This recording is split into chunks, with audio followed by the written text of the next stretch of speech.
Chapter 79. The question now arose what was to be done with the children. I explained to Ernest that their expenses must be charged to the estate, and showed him how small a hole all the various items I proposed to charge would make in the income at my disposal. He was beginning to make difficulties, when I quieted him by pointing out that the money had all come to me from his aunt, over his own head, and reminded him there had been an understanding between her and me that I should do much as I was doing, if occasion should arise.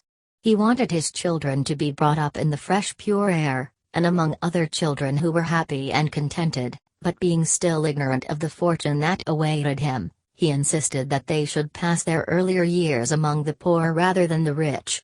I remonstrated, but he was very decided about it, and when I reflected that they were illegitimate, I was not sure but that what Ernest proposed might be as well for everyone in the end. They were still so young that it did not much matter where they were, so long as they were with kindly decent people, and in a healthy neighborhood. I shall be just as unkind to my children, he said, as my grandfather was to my father, or my father to me. If they did not succeed in making their children love them, neither shall I. I say to myself that I should like to do so, but so did they. I can make sure that they shall not know how much they would have hated me if they had had much to do with me, but this is all I can do. If I must ruin their prospects, let me do so at a reasonable time before they are old enough to feel it. He mused a little and added with a laugh: "A man first quarrels with his father about 3/4 of a year before he is born. It is then he insists on setting up a separate establishment. When this has been once agreed to, the more complete the separation forever after the better for both." Then he said more seriously, "I want to put the children where they will be well and happy, and where they will not be betrayed into the misery of false expectations." In the end he remembered that on his Sunday walks he had more than once seen a couple who lived on the waterside a few miles below Gravesend, just where the sea was beginning, and who he thought would do.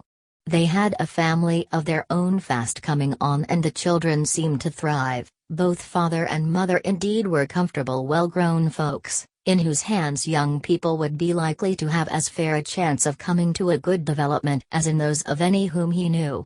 We went down to see this couple, and as I thought no less well of them than Ernest did, we offered them £1 a week to take the children and bring them up as though they were their own.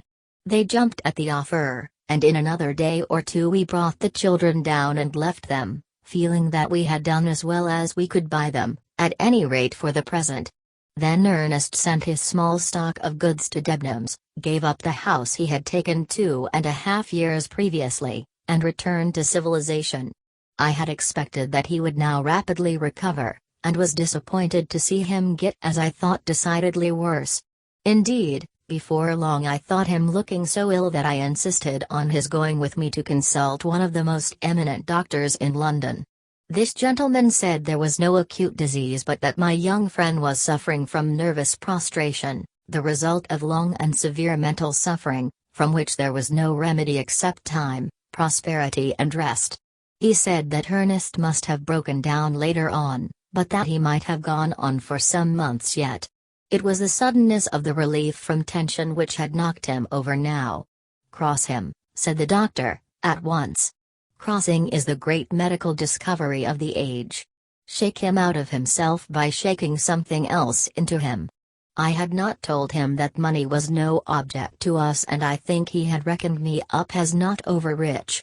He continued: "Seeing is a mode of touching, touching is a mode of feeding, feeding is a mode of assimilation, assimilation is a mode of recreation and reproduction, and this is crossing, shaking yourself into something else and something else into you." He spoke laughingly, but it was plain he was serious. He continued: "People are always coming to me who want crossing, or change, if you prefer it, and who I know have not money enough to let them get away from London. This has set me thinking how I can best cross them even if they cannot leave home, and I have made a list of cheap London amusements which I recommend to my patients. None of them cost more than a few shillings or take more than half a day or a day." I explained that there was no occasion to consider money in this case. "I am glad of it," he said, still laughing.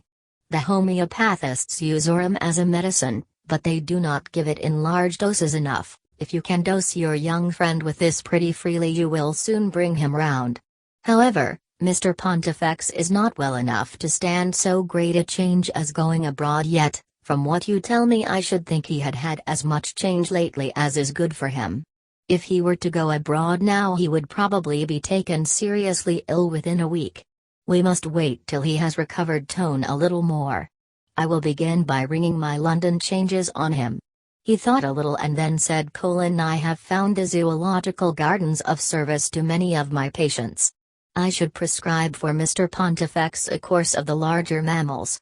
Don't let him think he is taking them medicinally, but let him go to their house twice a week for a fortnight, and stay with the hippopotamus, the rhinoceros, and the elephants, till they begin to bore him. I find these beasts do my patients more good than any others.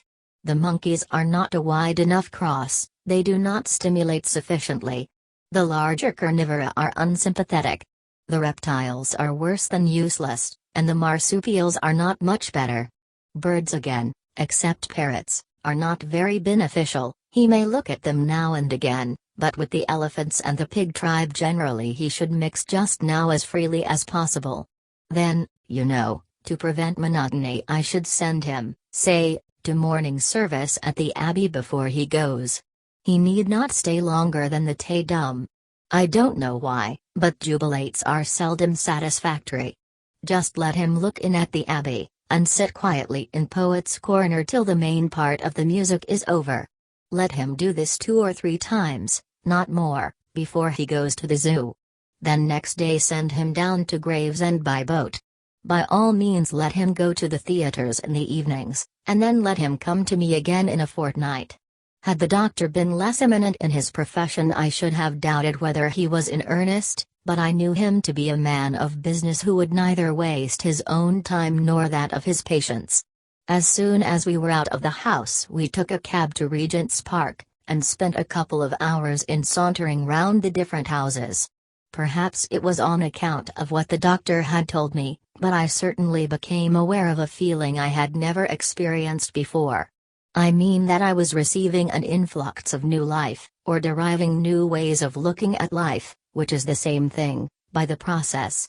I found the doctor quite right in his estimate of the larger mammals as the ones which on the whole were most beneficial, and observed that Ernest, who had heard nothing of what the doctor had said to me, lingered instinctively in front of them. As for the elephants, especially the baby elephant, he seemed to be drinking in large draughts of their lives to the recreation and regeneration of his own. We dined in the gardens, and I noticed with pleasure that Ernest's appetite was already improved. Since this time, whenever I have been a little out of sorts myself, I have at once gone up to Regent's Park, and have invariably been benefited. I mention this here in the hope that some one or other of my readers may find the hint a useful one. At the end of his fortnight my hero was much better, more so even than our friend the doctor had expected. "Now," he said, "Mr. Pontifex may go abroad, and the sooner the better. Let him stay a couple of months." This was the first Ernest had heard about his going abroad, and he talked about my not being able to spare him for so long. I soon made this all right. "It is now the beginning of April," said I, "go down to Marseille at once, and take steamer to Nice. Then saunter down the Riviera to Genoa, from Genoa go to Florence, Rome, and Naples, and come home by way of Venice and the Italian lakes. And won't you come too?" said he, eagerly.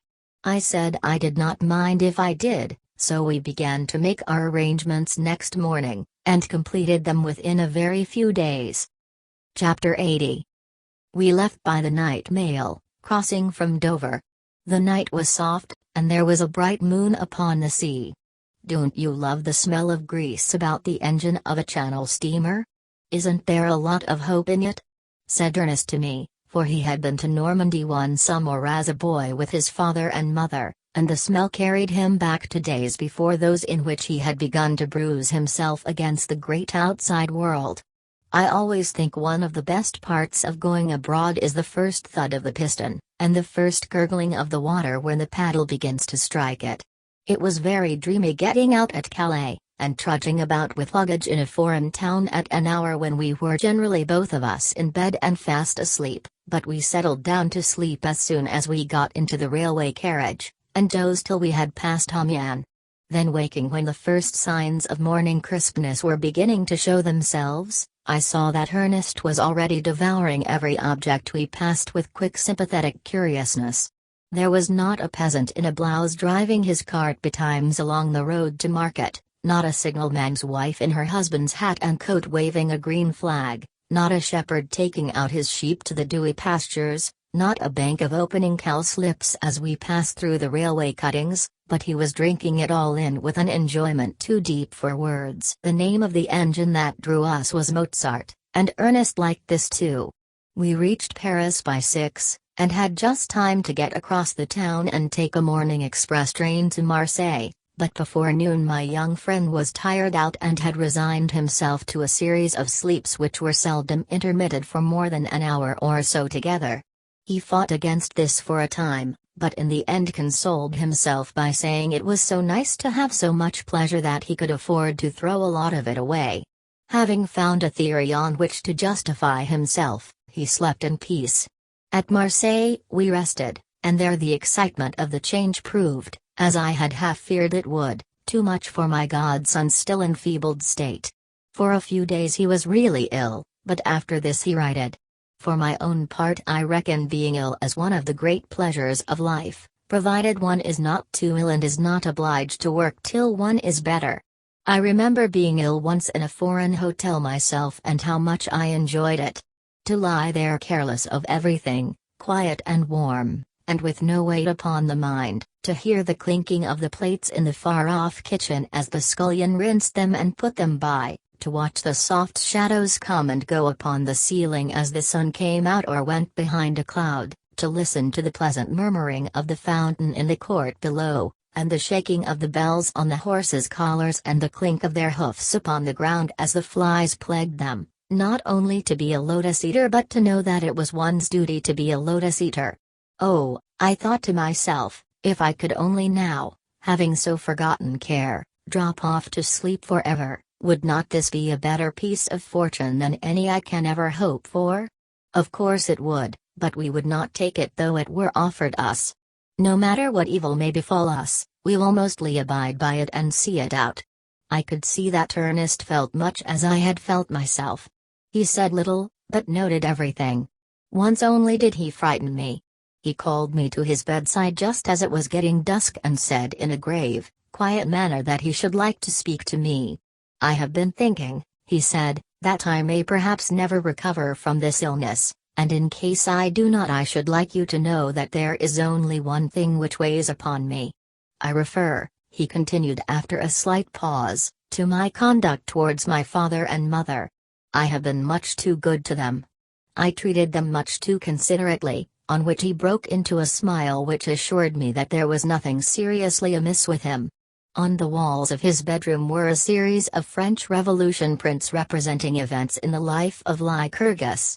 There was Grandeur Dame de Lycurgue, and Lycurgue Consult Lyrical, and then there was Calciop à la Cour. Under this was written in French and Spanish, Modèle de Grace et de Beauté. La June Calciop non moins sage que bellevate mérite l'estime et l'attachement du virtueux Lycurgue. Vivement épris de tant de charmes, l'illustre philosophe la conduist dans le temple de Junon, où il soon rent par un serment sacre.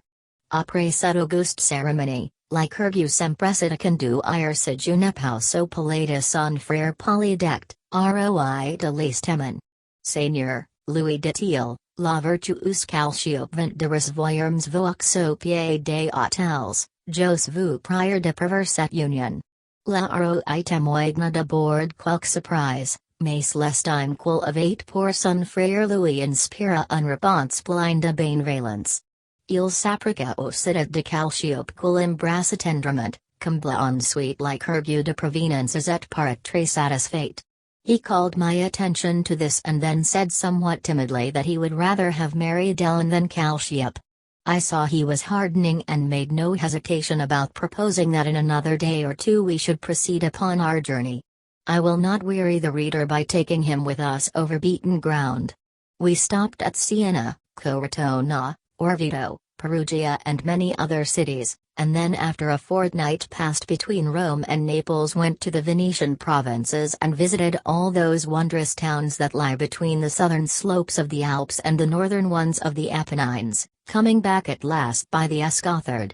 I doubt whether he had enjoyed the trip more than I did myself, but it was not till we were on the point of returning that Ernest had recovered strength enough to be called fairly well, and it was not for many months that he so completely lost all sense of the wounds which the last 4 years had inflicted on him as to feel as though there were a scar and a scar only remaining. They say that when people have lost an arm or a foot they feel pains in it now and again for a long while after they have lost it. One pain which he had almost forgotten came upon him on his return to England, I mean the sting of his having been imprisoned.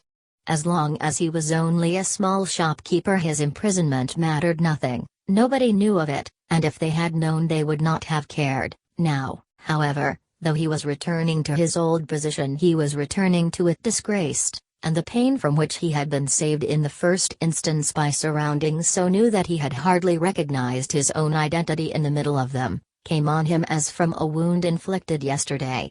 He thought of the high resolves which he had made in prison about using his disgrace as a vantage ground of strength rather than trying to make people forget it. That was all very well then, he thought to himself, when the grapes were beyond my reach, but now it is different. Besides, who but a prig would set himself high aims, or make high resolves at all? Some of his old friends, on learning that he had got rid of his supposed wife and was now comfortably off again, wanted to renew their acquaintance. He was grateful to them and sometimes tried to meet their advances halfway, but it did not do, and ere long he shrank back into himself, pretending not to know them. An infernal demon of honesty haunted him which made him say to himself, "These men know a great deal, but do not know all. If they did they would cut me, and therefore I have no right to their acquaintance." He thought that everyone except himself was sans peur et sans reproche. Of course they must be, for if they had not been, would they not have been bound to warn all who had anything to do with them of their deficiencies? Well, he could not do this, and he would not have people's acquaintance under false pretenses. So he gave up even hankering after rehabilitation and fell back upon his old tastes for music and literature. Of course he has long since found out how silly all this was, how silly I mean in theory, for in practice it worked better than it ought to have done, by keeping him free from liaisons which would have tied his tongue and made him see success elsewhere than where he came in time to see it. He did what he did instinctively and for no other reason than because it was most natural to him. So far as he thought at all, he thought wrong, but what he did was right. I said something of this kind to him once not so very long ago, and told him he had always aimed high. "I never aimed at all," he replied a little indignantly, "and you may be sure I should have aimed low enough if I had thought I had got the chance. I suppose after all that no one whose mind was not, to put it mildly, abnormal, ever yet aimed very high out of pure malice aforethought. I once saw a fly alight on a cup of hot coffee on which the milk had formed a thin skin. He perceived his extreme danger, and I noted with what ample strides and almost supermuscular effort he struck across the treacherous surface and made for the edge of the cup, for the ground was not solid enough to let him raise himself from it by his wings. As I watched him I fancied that so supreme a moment of difficulty and danger might leave him with an increase of moral and physical power which might even descend in some measure to his offspring. But surely he would not have got the increased moral power if he could have helped it, and he will not knowingly alight upon another cup of hot coffee. The more I see the more sure I am that it does not matter why people do the right thing so long only as they do it, nor why they may have done the wrong if they have done it. The result depends upon the thing done and the motive goes for nothing. I have read somewhere, but cannot remember where, that in some country district there was once a great scarcity of food, during which the poor suffered acutely, many indeed actually died of starvation, and all were hard put to it. In one village, however, there was a poor widow with a family of young children, who, though she had small visible means of subsistence, still looked well fed and comfortable, as also did all her little ones. How, everyone asked, did they manage to live? It was plain they had a secret, and it was equally plain that it could be no good one, for there came a hurried, hunted look over the poor woman's face if anyone alluded to the way in which she and hers throve when others starved. The family, moreover, were sometimes seen out at unusual hours of the night, and evidently brought things home, which could hardly have been honestly come by. They knew they were under suspicion, and, being hitherto of excellent name, it made them very unhappy, for it must be confessed that they believed what they did to be uncanny if not absolutely wicked. Nevertheless, in spite of this they throve, and kept their strength when all their neighbors were pinched. At length matters came to a head and the clergyman of the parish cross-questioned the poor woman so closely that with many tears and a bitter sense of degradation she confessed the truth. She and her children went into the hedges and gathered snails, which they made into broth and ate. Could she ever be forgiven?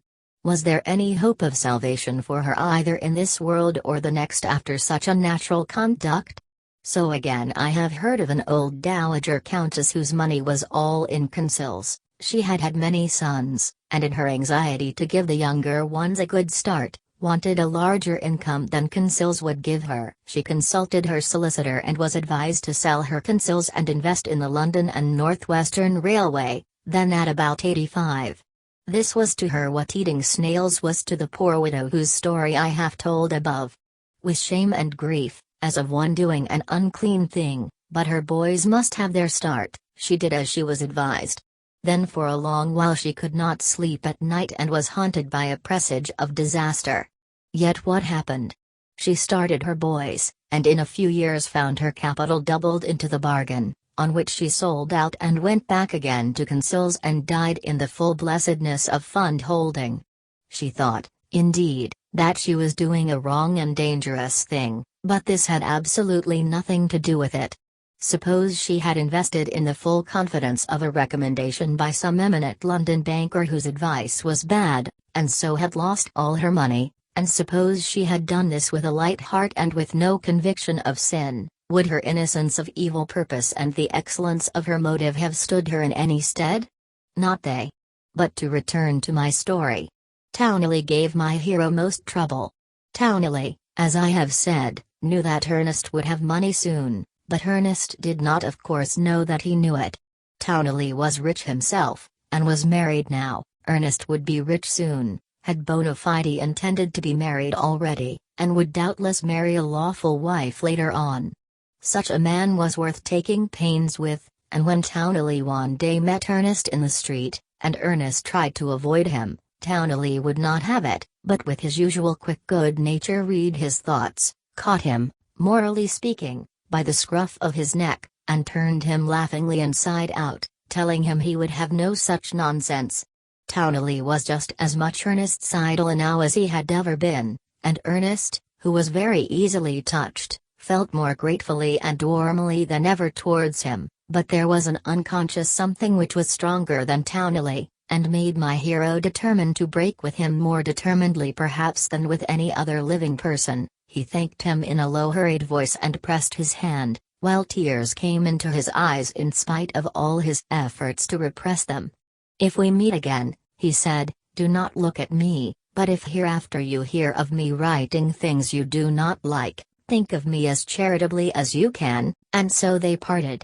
"Towneley is a good fellow," said I, gravely, "and you should not have cut him."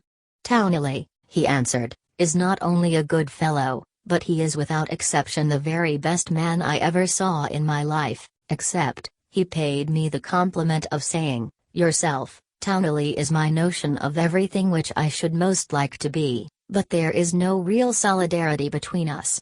I should be in perpetual fear of losing his good opinion if I said things he did not like, and I mean to say a great many things," he continued more merrily, "which Towneley will not like.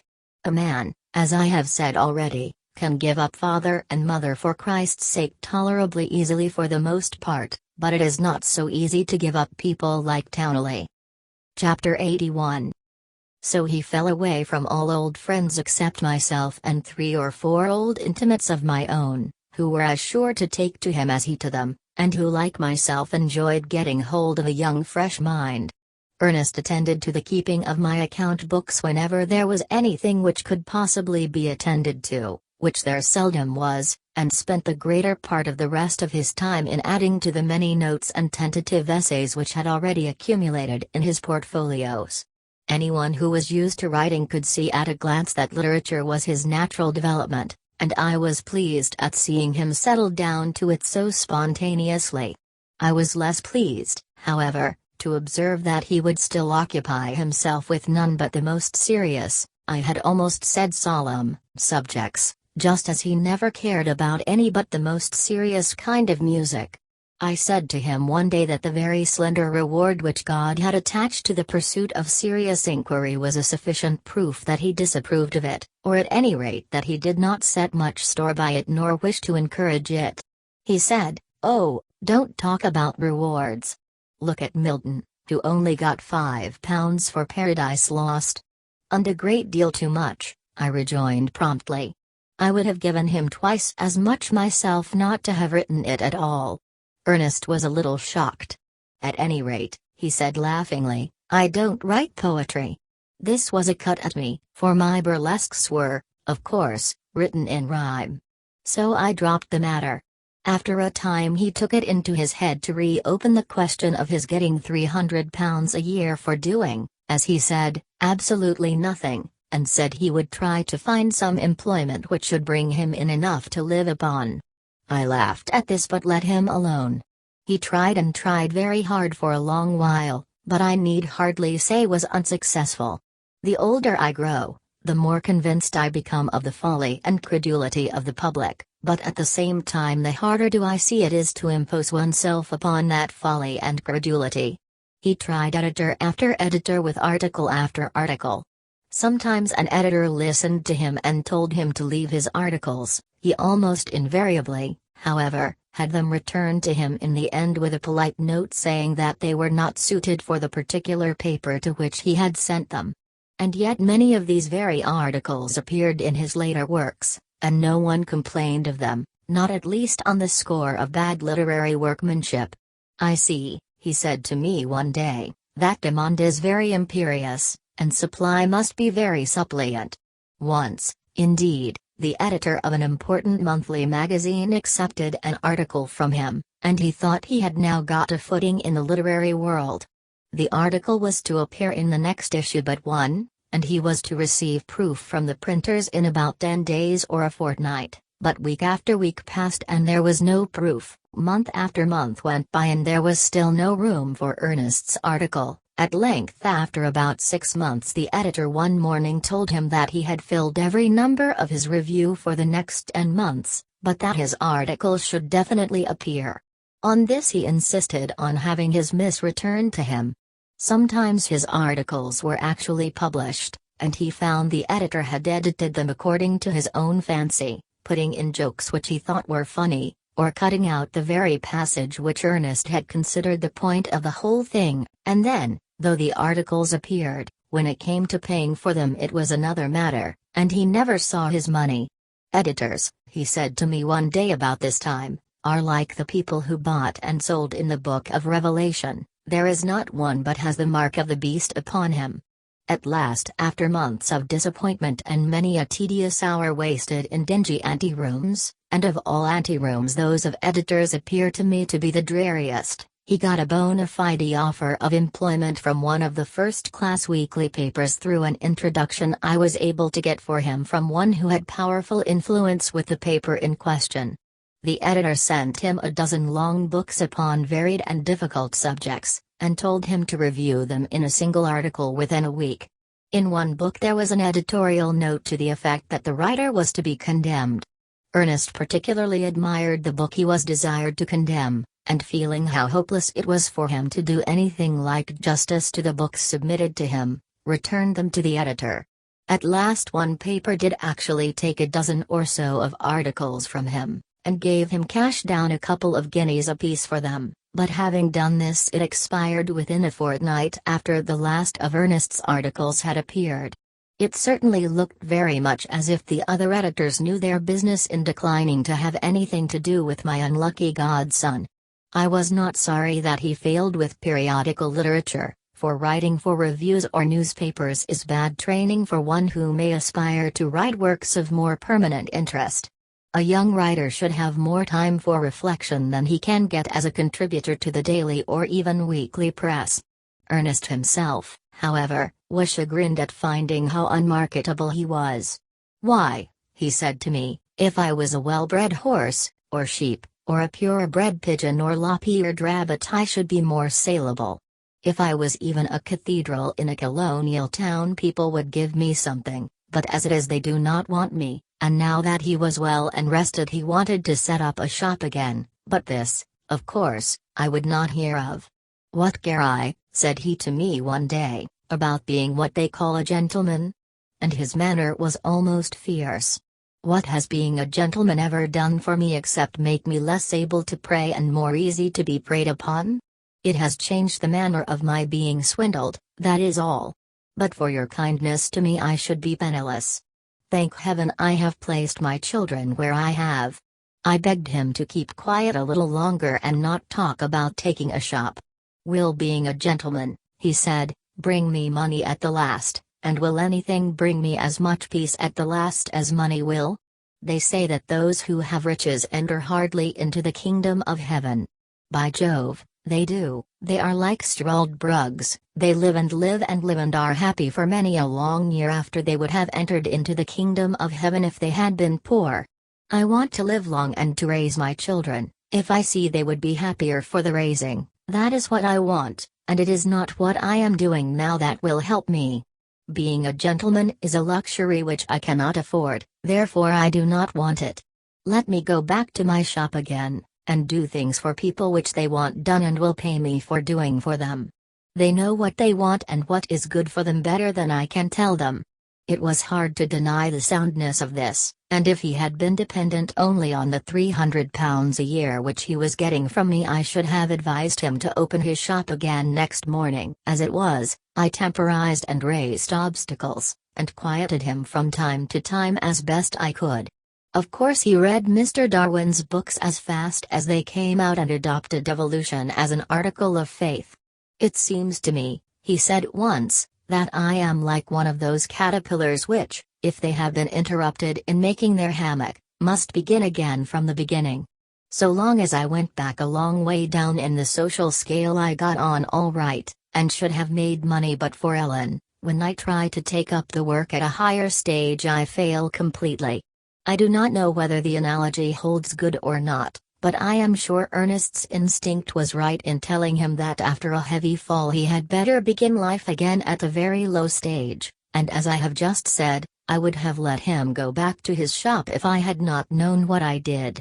As the time fixed upon by his aunt drew nearer, I prepared him more and more for what was coming, and at last, on his 28th birthday, I was able to tell him all and to show him the letter signed by his aunt upon her deathbed to the effect that I was to hold the money in trust for him.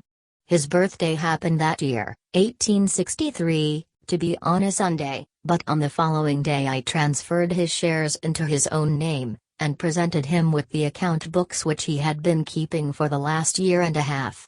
In spite of all that I had done to prepare him, it was a long while before I could get him actually to believe that the money was his own. He did not say much, no more did I, for I am not sure that I did not feel as much moved at having brought my long trusteeship to a satisfactory conclusion as Ernest did at finding himself owner of more than £70,000. When he did speak it was to jerk out a sentence or two of reflection at a time. "If I were rendering this moment in music," he said, "I should allow myself free use of the augmented sixth." A little later I remember his saying with a laugh that had something of a family likeness to his aunt's, "It is not the pleasure it causes me which I enjoy so, it is the pain it will cause to all my friends except yourself and Townley." I said, "You cannot tell your father and mother, it would drive them mad." "No, no, no," said he, "it would be too cruel, It would be like Isaac offering up Abraham and no thicket with a ram in it near at hand. Besides, why should I? We have cut each other these 4 years.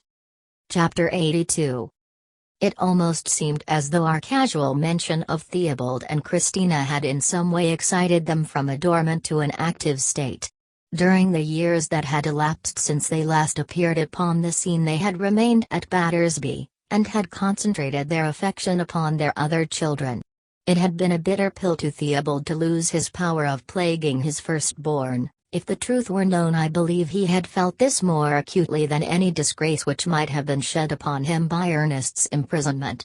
He had made 1 or 2 attempts to reopen negotiations through me, but I never said anything about them to Ernest, for I knew it would upset him. I wrote, however, to Theobald that I had found his son inexorable, and recommended him for the present, at any rate, to desist from returning to the subject. This I thought would be at once what Ernest would like best and Theobald least.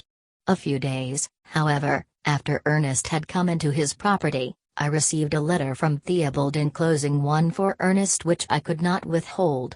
The letter ran thus: to my son Ernest, although you have more than once rejected my overtures, I appeal yet again to your better nature. Your mother, who has long been ailing, is, I believe, near her end. She is unable to keep anything on her stomach, and Dr. Martin holds out but little hopes of her recovery. She has expressed a wish to see you, and says she knows you will not refuse to come to her, which, considering her condition, I am unwilling to suppose you will. I remit you a post office order for your fare, and will pay your return journey. If you want clothes to come in, order what you consider suitable, and desire that the bill be sent to me. I will pay it immediately, to an amount not exceeding £8 or £9, and if you will let me know what train you will come by, I will send the carriage to meet you. Believe me, your affectionate father, T. Pontifex. Of course there could be no hesitation on Ernest's part. He could afford to smile now at his father's offering to pay for his clothes, and his sending him a post office order for the exact price of a second-class ticket. And he was of course shocked at learning the state his mother was said to be in, and touched at her desire to see him. He telegraphed that he would come down at once.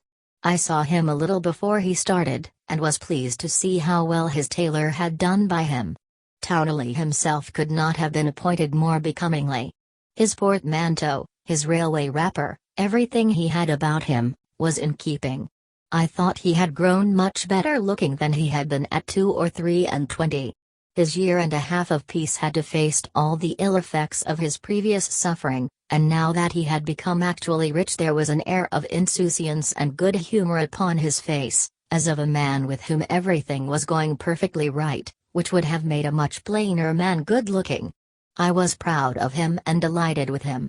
I am sure, I said to myself, that whatever else he may do, he will never marry again. The journey was a painful one. As he drew near to the station and caught sight of each familiar feature, so strong was the force of association that he felt as though his coming into his aunt's mummy had been a dream, and he were again returning to his father's house as he had returned to it from Cambridge for the vacations. Do what he would, the old dull weight of homesickness began to oppress him. His heart beat fast as he thought of his approaching meeting with his father and mother, and I shall have, he said to himself, to kiss Charlotte. Would his father meet him at the station? Would he greet him as though nothing had happened, or would he be cold and distant? How, again, would he take the news of his son's good fortune? As the train drew up to the platform, Ernest's eye ran hurriedly over the few people who were in the station.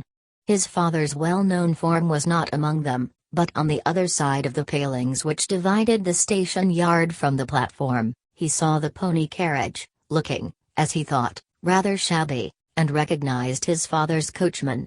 In a few minutes more he was in the carriage driving towards Battersby. He could not help smiling as he saw the coachman give a look of surprise at finding him so much changed in personal appearance. The coachman was the more surprised because when Ernest had last been at home he had been dressed as a clergyman, and now he was not only a layman, but a layman who was got up regardless of expense. The change was so great that it was not till Ernest actually spoke to him that the coachman knew him. "How are my father and mother?" he asked hurriedly, as he got into the carriage. "The master's well, sir," was the answer, "but the missus is very sadly." The horse knew that he was going home and pulled hard at the reins. The weather was cold and raw, the very ideal of a November day. In one part of the road the floods were out, and near here they had to pass through a number of horsemen and dogs, for the hounds had met that morning at a place near Battersby. Ernest saw several people whom he knew, but they either, as is most likely, did not recognize him, or did not know of his good luck. When Battersby church tower drew near, and he saw the rectory on the top of the hill, its chimneys just showing above the leafless trees with which it was surrounded, he threw himself back in the carriage and covered his face with his hands. It came to an end, as even the worst quarters of an hour do, and in a few minutes more he was on the steps in front of his father's house. His father, hearing the carriage arrive, came a little way down the steps to meet him. Like the coachman, he saw at a glance that Ernest was appointed as though money were abundant with him, and that he was looking robust and full of health and vigor. This was not what he had bargained for. He wanted Ernest to return, but he was to return as any respectable, well-regulated prodigal ought to return, abject, broken-hearted, asking forgiveness from the tenderest and most long-suffering father in the whole world. If he should have shoes and stockings and whole clothes at all, it should be only because absolute rags and tatters had been graciously dispensed with, whereas here he was swaggering in a grey ulster and a blue and white necktie, and looking better than Theobald had ever seen him in his life. It was unprincipled. Was it for this that he had been generous enough to offer to provide Ernest with decent clothes in which to come and visit his mother's deathbed? Could any advantage be meaner than the one which Ernest had taken? Well, he would not go a penny beyond the £8 or £9 which he had promised. It was fortunate he had given a limit. Why he, Theobald, had never been able to afford such a portmanteau in his life. He was still using an old one which his father had turned over to him when he went up to Cambridge. Besides, he had said clothes, not a portmanteau. Ernest saw what was passing through his father's mind, and felt that he ought to have prepared him in some way for what he now saw, but he had sent his telegram so immediately on receiving his father's letter, and had followed it so promptly that it would not have been easy to do so even if he had thought of it. He put out his hand and said laughingly, "Oh, it's all paid for. I am afraid you do not know that Mr. Overton has handed over to me Aunt Alethea's money." Theobald flushed scarlet. "But why," he said, and these were the first words that actually crossed his lips, "if the money was not his to keep, did he not hand it over to my brother John and me?" He stammered a good deal and looked sheepish, but he got the words out. "Because, my dear father," said Ernest, still laughing, "my aunt left it to him in trust for me, not in trust either for you or for my Uncle John, and it has accumulated till it is now over £70,000. But tell me, how is my mother?" "No, Ernest," said Theobald excitedly, "the matter cannot rest here. I must know that this is all open and above board." This had the true Theobald ring and instantly brought a whole train of ideas which in Ernest's mind were connected with his father. The surroundings were the old familiar ones, but the surrounded were changed almost beyond power of recognition. He turned sharply on Theobald in a moment. I will not repeat the words he used, for they came out before he had time to consider them, and they might strike some of my readers as disrespectful. There were not many of them, but they were effectual. Theobald said nothing, but turned almost of an ashen color. He never again spoke to his son in such a way as to make it necessary for him to repeat what he had said on this occasion. Ernest quickly recovered his temper and again asked after his mother. Theobald was glad enough to take this opening now, and replied at once in the tone he would have assumed towards one he most particularly desired to conciliate, that she was getting rapidly worse in spite of all he had been able to do for her, and concluded by saying she had been the comfort and mainstay of his life for more than 30 years, but that he could not wish it prolonged. The pair then went upstairs to Christina's room, the one in which Ernest had been born. His father went before him and prepared her for her son's approach. The poor woman raised herself in bed as he came towards her, and weeping as she flung her arms around him, cried, "Oh, I knew he would come, I knew he could come." Ernest broke down and wept as he had not done for years. "Oh, my boy," she said as soon as she could recover her voice. "Have you never really been near us for all these years? Ah, you do not know how we have loved you and mourned over you, Papa, just as much as I have. You know he shows his feelings less, but I can never tell you how very, very deeply he has felt for you. Sometimes at night I have thought I have heard footsteps in the garden, and have got quietly out of bed lest I should wake him, and gone to the window to look out, but there has been only dark or the grayness of the morning, and I have gone crying back to bed again. Still I think you have been near us, though you were too proud to let us know, and now at last I have you in my arms once more, my dearest, dearest boy." How cruel, how infamously unfeeling Ernest thought he had been. "Mother," he said, "forgive me, the fault was mine, I ought not to have been so hard, I was wrong, very wrong." The poor blubbering fellow meant what he said, and his heart yearned to his mother as he had never thought that it could yearn again. "But have you never," she continued, "come although it was in the dark and we did not know it? Oh, let me think that you have not been so cruel as we have thought you. Tell me that you came if only to comfort me and make me happier." Ernest was ready. "I had no money to come with, Mother, till just lately." This was an excuse Christina could understand and make allowance for. "Oh, then you would have come, and I will take the will for the deed, and now that I have you safe again, say that you will never, never leave me, not till, oh, my boy, have they told you I am dying?" She wept bitterly, and buried her head in her pillow. Chapter 83. Joey and Charlotte were in the room. Joey was now ordained, and was curate to Theobald. He and Ernest had never been sympathetic, and Ernest saw at a glance that there was no chance of a rapprochement between them.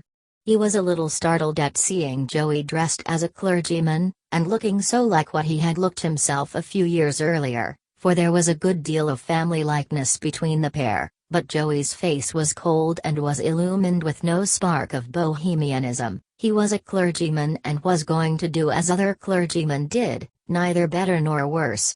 He greeted Ernest rather de haut en bas, that is to say he began by trying to do so, but the affair tailed off unsatisfactorily. His sister presented her cheek to him to be kissed.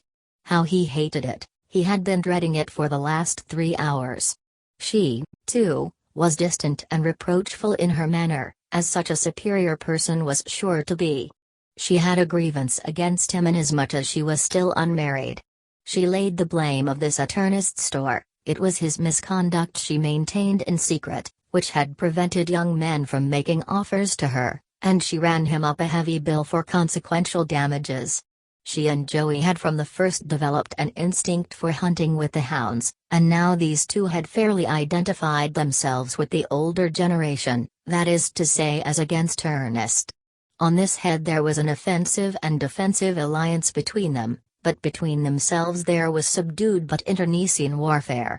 This at least was what Ernest gathered, partly from his recollections of the parties concerned, and partly from his observation of their little ways during the first half-hour after his arrival, while they were all together in his mother's bedroom, for as yet of course they did not know that he had money.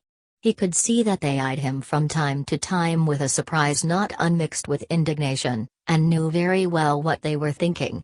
Christina saw the change which had come over him, how much firmer and more vigorous both in mind and body he seemed than when she had last seen him. She saw too how well he was dressed, and, like the others, in spite of the return of all her affection for her firstborn, was a little alarmed about Theobald's pocket, which she supposed would have to be mulcted for all this magnificence. Perceiving this, Ernest relieved her mind and told her all about his aunt's bequest, and how I had husbanded it, in the presence of his brother and sister, who, however, pretended not to notice, or at any rate to notice as a matter in which they could hardly be expected to take an interest. His mother kicked a little at first against the money's having gone to him as she said over his papa's head. "Why, my dear," she said in a deprecating tone, This is more than ever your papa has had." But Ernest calmed her by suggesting that if Miss Pontifex had known how large the sum would become, she would have left the greater part of it to Theobald. This compromise was accepted by Christina, who forthwith, ill as she was, entered with ardor into the new position, and taking it as a fresh point of departure, began spending Ernest's money for him. I may say in passing that Christina was right in saying that Theobald had never had so much money as his son was now possessed of. In the first place, he had not had a 14 years minority with no outgoings to prevent the accumulation of the money, and in the second he, like myself and almost everyone else, had suffered somewhat in the 1846 times, not enough to cripple him or even seriously to hurt him, but enough to give him a scare and make him stick to debentures for the rest of his life. It was the fact of his son's being the richer man of the two, and of his being rich so young, which rankled with Theobald even more than the fact of his having money at all. If he had had to wait till he was 60 or 65, and become broken down from long failure in the meantime, why then perhaps he might have been allowed to have whatever sum should suffice to keep him out of the workhouse and pay his deathbed expenses, but that he should come into £70,000 at 28, and have no wife and only 2 children, it was intolerable. Christina was too ill and in too great a hurry to spend the money to care much about such details as the foregoing, and she was naturally much more good-natured than Theobald. This piece of good fortune, she saw it at a glance, quite wiped out the disgrace of his having been imprisoned. There should be no more nonsense about that. The whole thing was a mistake, an unfortunate mistake, true, but the less said about it now the better. Of course Ernest would come back and live at Battersby until he was married, and he would pay his father handsomely for board and lodging. In fact, it would be only right that Theobald should make a profit, nor would Ernest himself wish it to be other than a handsome one. This was far the best and simplest arrangement, and he could take his sister out more than Theobald or Joey cared to do, and would also doubtless entertain very handsomely at Battersby. Of course he would buy Joey a living, and make large presents yearly to his sister. Was there anything else? Oh, yes, he would become a county magnate now. A man with nearly £4,000 a year should certainly become a county magnate. He might even go into Parliament. He had very fair abilities, nothing indeed approaching such genius as Dr. Skinner's, nor even as Theobald's. Still he was not deficient, and if he got into Parliament, so young too, there was nothing to hinder his being Prime Minister before he died, and if so, of course, he would become a peer. Oh! Why did he not set about it all at once, so that she might live to hear people call her son my lord? Lord Battersby she thought would do very nicely, and if she was well enough to sit he must certainly have her portrait painted at full length for one end of his large dining hall. It should be exhibited at the Royal Academy. Portrait of Lord Battersby's mother, she said to herself, and her heart fluttered with all its wonted vivacity. If she could not sit, happily, she had been photographed not so very long ago, and the portrait had been as successful as any photograph could be of a face which depended so entirely upon its expression as her own. Perhaps the painter could take the portrait sufficiently from this. It was better after all that Ernest had given up the church. How far more wisely God arranges matters for us than ever we can do for ourselves. She saw it all now. It was Joey who would become Archbishop of Canterbury, and Ernest would remain a layman and become Prime Minister, and so on till her daughter told her it was time to take her medicine. I suppose this reverie, which is a mere fragment of what actually ran through Christina's brain, occupied about a minute and a half, but it, or the presence of her son, seemed to revive her spirits wonderfully. Ill, dying indeed, and suffering as she was, she brightened up so as to laugh once or twice quite merrily during the course of the afternoon. Next day Dr. Martin said she was so much better that he almost began to have hopes of her recovery again.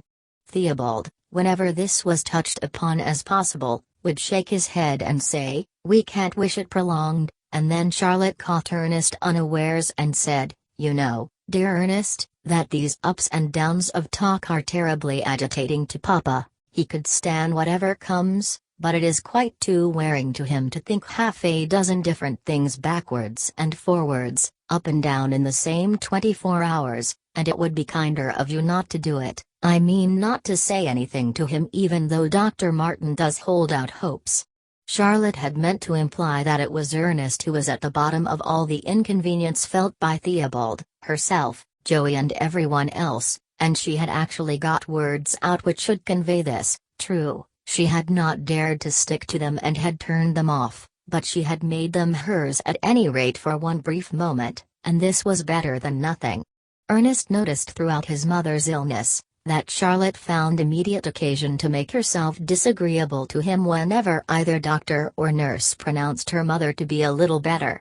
When she wrote to Crampsford to desire the prayers of the congregation, she was sure her mother would wish it, and that the Crampsford people would be pleased at her remembrance of them. She was sending another letter on some quite different subject at the same time, and put the two letters into the wrong envelopes. Ernest was asked to take these letters to the village post office, and imprudently did so. When the error came to be discovered, Christina happened to have rallied a little. Charlotte flew at Ernest immediately, and laid all the blame of the blunder upon his shoulders. Except that Joey and Charlotte were more fully developed, the house and its inmates, organic and inorganic, were little changed since Ernest had last seen them.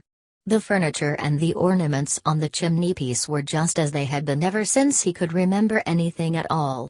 In the drawing-room, on either side of the fireplace there hung the Carlo Dolci and the Sasso Ferrarato as in old times. There was the watercolor of a scene on the Lago Maggiore, copied by Charlotte from an original lent her by her drawing master, and finished under his direction.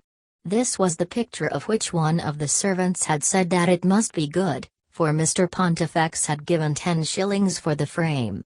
The paper on the walls was unchanged, the roses were still waiting for the bees, and the whole family still prayed night and morning to be made truly honest and conscientious. One picture only was removed, a photograph of himself which had hung under one of his father and between those of his brother and sister. Ernest noticed this at prayer time, while his father was reading about Noah's Ark and how they daubed it with slime, which, as it happened, had been Ernest's favorite text when he was a boy. Next morning, however, the photograph had found its way back again, a little dusty and with a bit of the gilding chipped off from one corner of the frame, but there sure enough it was. I suppose they put it back when they found how rich he had become. In the dining room the ravens were still trying to feed Elijah over the fireplace. What a crowd of reminiscences did not this picture bring back?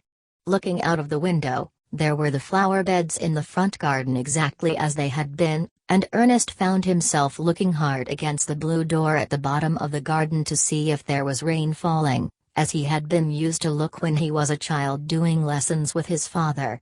After their early dinner, when Joey and Ernest and their father were left alone, Theobald rose and stood in the middle of the hearthrug under the Elijah picture, and began to whistle in his old absent way. He had 2 tunes only, one was In My Cottage Near a Wood, and the other was the Easter hymn. He had been trying to whistle them all his life, but had never succeeded. He whistled them as a clever bullfinch might whistle them. He had got them, but he had not got them right. He would be a semitone out in every third note as though reverting to some remote musical progenitor, who had known none but the Lydian or the Phrygian mode, or whatever would enable him to go most wrong while still keeping the tune near enough to be recognized. Theobald stood before the middle of the fire and whistled his 2 tunes softly in his own old way till Ernest left the room. The unchangedness of the external unchangedness of the internal he felt were likely to throw him completely off his balance. He strolled out of doors into the sodden spinney behind the house, and solaced himself with a pipe. Ere long he found himself at the door of the cottage of his father's coachman, who had married an old lady's maid of his mother's, to whom Ernest had been always much attached, as she also to him, for she had known him ever since he had been 5 or 6 years old. Her name was Susan. He sat down in the rocking chair before her fire, and Susan went on ironing at the table in front of the window, and a smell of hot flannel pervaded the kitchen. Susan had been retained too securely by Christina to be likely to side with Ernest all in a moment. He knew this very well, and did not call on her for the sake of support, moral or otherwise. He had called because he liked her, and also because he knew that he should gather much in a chat with her that he should not be able to arrive at in any other way. "Oh, Master Ernest," said Susan, "why did you not come back when your poor papa and mamma wanted you? I'm sure your ma has said to me 100 times over, if she has said it once, that all should be exactly as it had been before." Ernest smiled to himself. It was no use explaining to Susan why he smiled, so he said nothing. "For the first day or two I thought she never would get over it. She said it was a judgment upon her, and went on about things as she had said and done many years ago, before your pa knew her, and I don't know what she didn't say or wouldn't have said, only I stopped her. She seemed out of her mind like, and said that none of the neighbors would ever speak to her again. But the next day Mrs. Bushby, her that was Miss Cowie, you know, called, and your ma always was so fond of her, and it seemed to do her a power o' good, for the next day she went through all her dresses, and we settled how she should have them altered, and then all the neighbors called for miles and miles round, and your ma came in here, and said she had been going through the waters of misery, and the Lord had turned them to a well. Oh yes, Susan, said she, be sure it is so. Whom the Lord loveth he chasteneth, Susan, and here she began to cry again. As for him, she went on, he has made his bed, and he must lie on it. When he comes out of prison his pa will know what is best to be done, and Master Ernest may be thankful that he has a pa so good and so long-suffering. Then when you would not see them, that was a cruel blow to your ma. Your pa did not say anything. You know your pa never does say very much unless he's downright waxy for the time, but your ma took on dreadful for a few days, and I never saw the master look so black, but, bless you, it all went off in a few days, and I don't know that there's been much difference in either of them since then, not till your ma was took ill. On the night of his arrival he had behaved well at family prayers, as also on the following morning. His father read about David's dying injunctions to Solomon in the matter of Shimei, but he did not mind it. In the course of the day, however, his corns had been trodden on so many times that he was in a misbehaving humor, on this the second night after his arrival. He knelt next Charlotte and said the responses perfunctorily, not so perfunctorily that she should know for certain that he was doing it maliciously, but so perfunctorily as to make her uncertain whether he might be malicious or not, and when he had to pray to be made truly honest and conscientious he emphasized the truly. I do not know whether Charlotte noticed anything, but she knelt at some distance from him during the rest of his stay. He assures me that this was the only spiteful thing he did during the whole time he was at Battersby. When he went up to his bedroom, in which, to do them justice, they had given him a fire, he noticed what indeed he had noticed as soon as he was shown into it on his arrival, that there was an illuminated card framed and glazed over his bed with the words, "Be the day weary or be the day long, at last it ringeth to evensong." He wondered to himself how such people could leave such a card in a room in which their visitors would have to spend the last hours of their evening, but he let it alone. "There's not enough difference between weary and long to warrant an or," he said, "but I suppose it is all right." I believe Christina had bought the card at a bazaar in aid of the restoration of a neighboring church, and having been bought it had got to be used. Besides, the sentiment was so touching and the illumination was really lovely. Anyhow, no irony could be more complete than leaving it in my hero's bedroom, though assuredly no irony had been intended. On the third day after Ernest's arrival Christina relapsed again. For the last 2 days she had been in no pain and had slept a good deal. Her son's presence still seemed to cheer her, and she often said how thankful she was to be surrounded on her deathbed by a family so happy, so God-fearing, so united. But now she began to wander, and, being more sensible of the approach of death, seemed also more alarmed at the thoughts of the day of judgment. She ventured more than once or twice to return to the subject of her sins, and implored Theobald to make quite sure that they were forgiven her. She hinted that she considered his professional reputation was at stake. It would never do for his own wife to fail in securing at any rate a pass. This was touching Theobald on a tender spot. He winced and rejoined with an impatient toss of the head, "But, Christina, they are forgiven you," and then he entrenched himself in a firm but dignified manner behind the Lord's Prayer. When he rose he left the room, but called Ernest out to say that he could not wish it prolonged. Joey was no more use in quieting his mother's anxiety than Theobald had been, indeed he was only Theobald and water. At last Ernest, who had not liked interfering, took the matter in hand, and, sitting beside her, let her pour out her grief to him without let or hindrance. She said she knew she had not given up all for Christ's sake, it was this that weighed upon her. She had given up much, and had always tried to give up more year by year, still she knew very well that she had not been so spiritually minded as she ought to have been. If she had, she should probably have been favored with some direct vision or communication, whereas, though God had vouchsafed such direct and visible angelic visits to one of her dear children, yet she had had none such herself, nor even had Theobald. She was talking rather to herself than to Ernest as she said these words, but they made him open his ears. He wanted to know whether the angel had appeared to Joey or to Charlotte. He asked his mother, but she seemed surprised, as though she expected him to know all about it. Then, as if she remembered, she checked herself and said, "Ah. Yes, you know nothing of all this, and perhaps it is as well." Ernest could not of course press the subject, so he never found out which of his near relations it was who had had direct communication with an immortal. The others never said anything to him about it, though whether this was because they were ashamed, or because they feared he would not believe the story and thus increase his own damnation, he could not determine. Ernest has often thought about this since. He tried to get the facts out of Susan, who he was sure would know, but Charlotte had been beforehand with him. "No, Master Ernest," said Susan, when he began to question her, "your ma has sent a message to me by Miss Charlotte as I am not to say nothing at all about it, and I never will." Of course no further questioning was possible.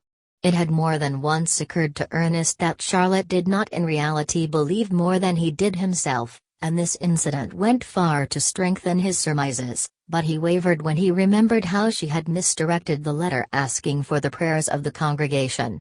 "I suppose," he said to himself gloomily, "she does believe in it after all." Then Christina returned to the subject of her own want of spiritual mindedness. She even harped upon the old grievance of her having eaten black puddings. True, she had given them up years ago, but for how many years had she not persevered in eating them after she had had misgivings about their having been forbidden? Then there was something that weighed on her mind that had taken place before her marriage, and she should like. Ernest interrupted. "My dear mother," he said, "you are ill and your mind is unstrung. Others can now judge better about you than you can. I assure you that to me you seem to have been the most devotedly unselfish wife and mother that ever lived. Even if you have not literally given up all for Christ's sake, you have done so practically as far as it was in your power, and more than this is not required of anyone. I believe you will not only be a saint, but a very distinguished one." At these words Christina brightened. "You give me hope, she cried, and dried her eyes. She made him assure her over and over again that this was his solemn conviction. She did not care about being a distinguished saint now, she would be quite content to be among the meanest who actually got into heaven, provided she could make sure of escaping that awful hell. The fear of this evidently was omnipresent with her, and in spite of all Ernest could say he did not quite dispel it. She was rather ungrateful, I must confess, for after more than an hour's consolation from Ernest she prayed for him that he might have every blessing in this world, inasmuch as she always feared that he was the only one of her children whom she should never meet in heaven, but she was then wondering, and was hardly aware of his presence. Her mind in fact was reverting to states in which it had been before her illness. On Sunday Ernest went to church as a matter of course, and noted that the ever-receding tide of evangelicalism had ebbed many a stage lower, even during the few years of his absence. His father used to walk to the church through the rectory garden, and across a small intervening field. He had been used to walk in a tall hat, his master's gown, and wearing a pair of Geneva bands. Ernest noticed that the bands were worn no longer, and lo! Greater marvel still, Theobald did not preach in his master's gown, but in a surplice. The whole character of the service was changed. You could not say it was high even now, for high church Theobald could never under any circumstances become, but the old easygoing slovenliness, if I may say so, was gone forever. The orchestral accompaniments to the hymns had disappeared while my hero was yet a boy, but there had been no chanting for some years after the harmonium had been introduced. While Ernest was at Cambridge, Charlotte and Christina had prevailed on Theobald to allow the canticles to be sung, and sung they were to old-fashioned double chants by Lord Mornington and Dr. Dupuy and others. Theobald did not like it, but he did it, or allowed it to be done. Then Christina said, "My dear, do you know, I really think," Christina always really thought, "that the people like the chanting very much, and that it will be a means of bringing many to church who have stayed away hitherto." I was talking about it to Mrs. Goodhue and to old Miss Wright only yesterday, and they quite agreed with me, but they all said that we ought to chant the Glory be to the Father at the end of each of the psalms instead of saying it. Theobald looked black. He felt the waters of chanting rising higher and higher upon him inch by inch, but he felt also, he knew not why, that he had better yield and fight. So he ordered the Glory be to the Father to be chanted in future, but he did not like it. "Really, Mamma dear," said Charlotte, "when the battle was won, you should not call it the Glory be to the Father, you should say Gloria." "Of course, my dear," said Christina, and she said Gloria forever after. Then she thought what a wonderfully clever girl Charlotte was, and how she ought to marry no one lower than a bishop. By and by, when Theobald went away for an unusually long holiday one summer, he could find no one but a rather high church clergyman to take his duty. This gentleman was a man of weight in the neighborhood, having considerable private means, but without preferment.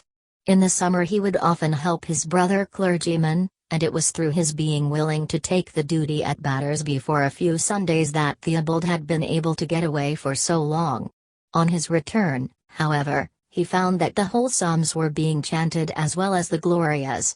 The influential clergyman, Christina, and Charlotte took the bull by the horns as soon as Theobald returned, and laughed it all off, and the clergyman laughed and bounced, and Christina laughed and coaxed, and Charlotte uttered unexceptionable sentiments, and the thing was done now, and could not be undone, and it was no use grieving over spilt milk, so henceforth the psalms were to be chanted, but Theobald grizzled over it in his heart, and he did not like it.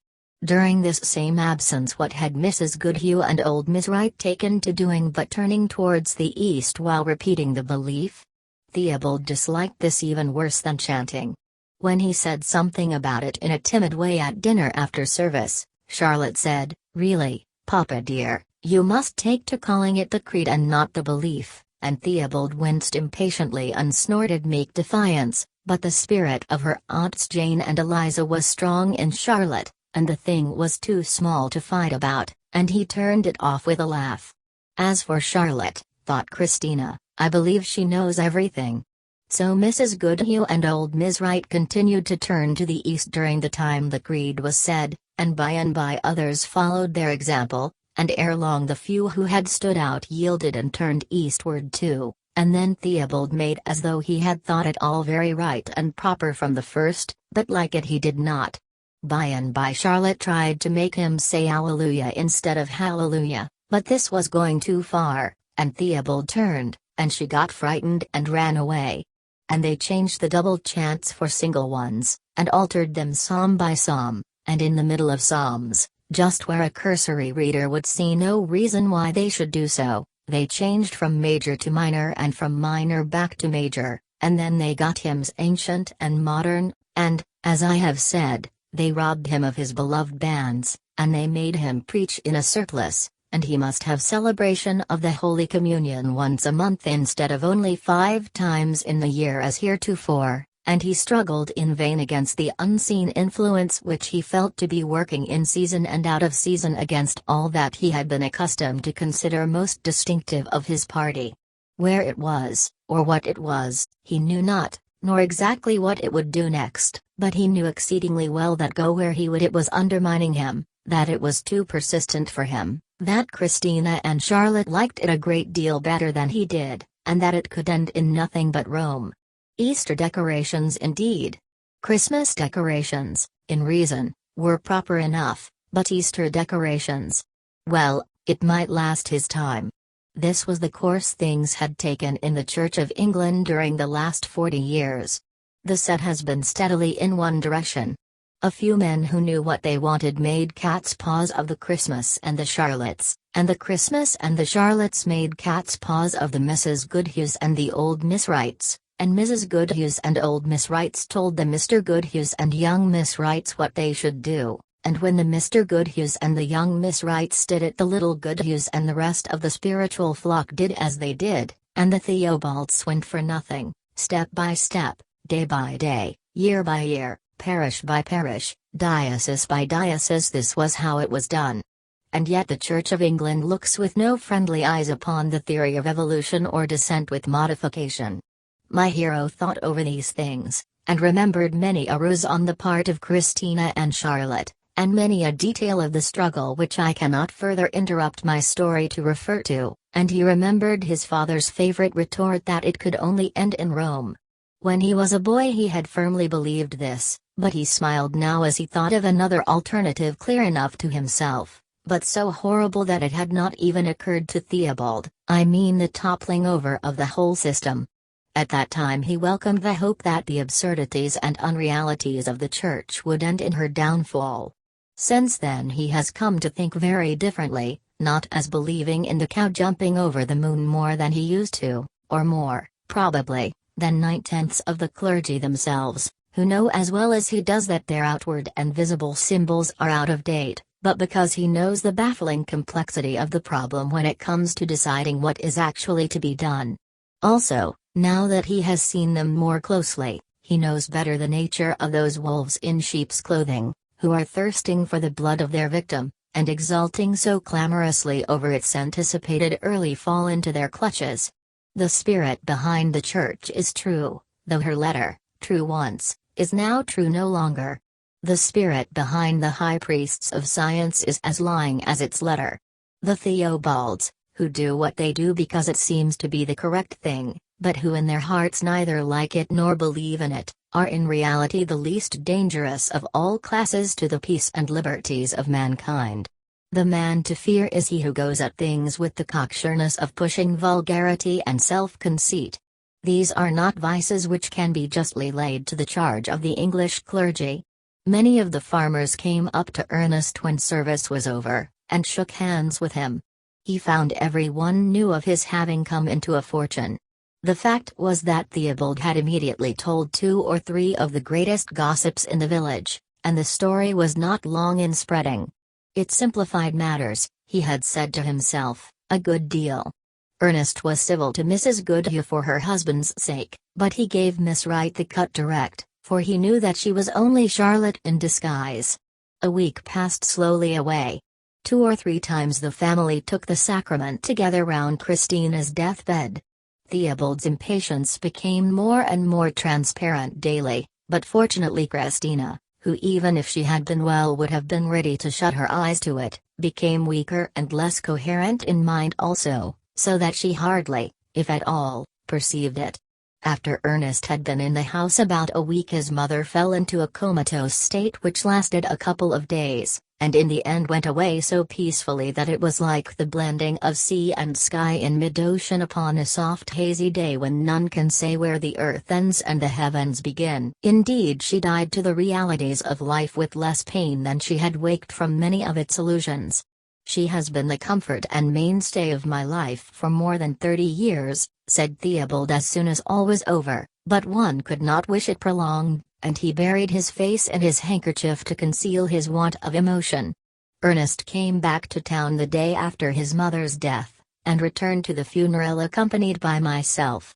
He wanted me to see his father in order to prevent any possible misapprehension about Miss Pontifex's intentions, and I was such an old friend of the family that my presence at Christina's funeral would surprise no one. With all her faults I had always rather liked Christina. She would have chopped Ernest or anyone else into little pieces of mincemeat to gratify the slightest wish of her husband, but she would not have chopped him up for anyone else, and so long as he did not cross her she was very fond of him. By nature she was of an even temper, more willing to be pleased than ruffled, very ready to do a good-natured action, provided it did not cost her much exertion, nor involve expense to Theobald. Her own little purse did not matter, anyone might have as much of that as he or she could get after she had reserved what was absolutely necessary for her dress. I could not hear of her end as Ernest described it to me without feeling very compassionate towards her, indeed her own son could hardly have felt more so. I at once, therefore, consented to go down to the funeral. Perhaps I was also influenced by a desire to see Charlotte and Joey, in whom I felt interested on hearing what my godson had told me. I found Theobald looking remarkably well. Everyone said he was bearing it so beautifully. He did indeed once or twice shake his head and say that his wife had been the comfort and mainstay of his life for over 30 years, but there the matter ended. I stayed over the next day, which was Sunday, and took my departure on the following morning after having told Theobald all that his son wished me to tell him. Theobald asked me to help him with Christina's epitaph. I would say, said he, as little as possible. Eulogies of the departed are in most cases both unnecessary and untrue. Christina's epitaph shall contain nothing which shall be either the one or the other. I should give her name, the dates of her birth and death, and of course say she was my wife, and then I think I should wind up with a simple text, her favorite one for example. None indeed could be more appropriate. Blessed are the pure in heart, for they shall see God. I said I thought this would be very nice, and it was settled. So Ernest was sent to give the order to Mr. Prosser, the stonemason in the nearest town, who said it came from the Beatitudes. Chapter 84. On our way to town Ernest broached his plans for spending the next year or two. I wanted him to try and get more into society again, but he brushed this aside at once as the very last thing he had a fancy for. For society indeed of all sorts, except of course that of a few intimate friends, he had an unconquerable aversion. I always did hate those people, he said, and they always have hated and always will hate me. I am an Ishmael by instinct as much as by accident of circumstances, but if I keep out of society I shall be less vulnerable than Ishmaels generally are. The moment a man goes into society, he becomes vulnerable all round. I was very sorry to hear him talk in this way, for whatever strength a man may have he should surely be able to make more of it if he act in concert than alone. I said this. I don't care, he answered, whether I make the most of my strength or not. I don't know whether I have any strength, but if I have I dare say it will find some way of exerting itself. I will live as I like living, not as other people would like me to live. Thanks to my aunt and you I can afford the luxury of a quiet unobtrusive life of self-indulgence, said he laughing, and I mean to have it. You know I like writing, he added after a pause of some minutes. I have been a scribbler for years. If I am to come to the fore at all it must be by writing. I had already long since come to that conclusion myself. Well, he continued, there are a lot of things that want saying which no one dares to say, a lot of shams which want attacking, and yet no one attacks them. It seems to me that I can say things which not another man in England except myself will venture to say, and yet which are crying to be said. I said, but who will listen? If you say things which nobody else would dare to say, is not this much the same as saying what everyone except yourself knows to be better left unsaid just now? Perhaps, said he, but I don't know it. I am bursting with these things, and it is my fate to say them. I knew there would be no stopping him, so I gave in and asked what question he felt a special desire to burn his fingers with in the first instance. Marriage, he rejoined promptly, and the power of disposing of his property after a man is dead. The question of Christianity is virtually settled, or if not settled there is no lack of those engaged in settling it.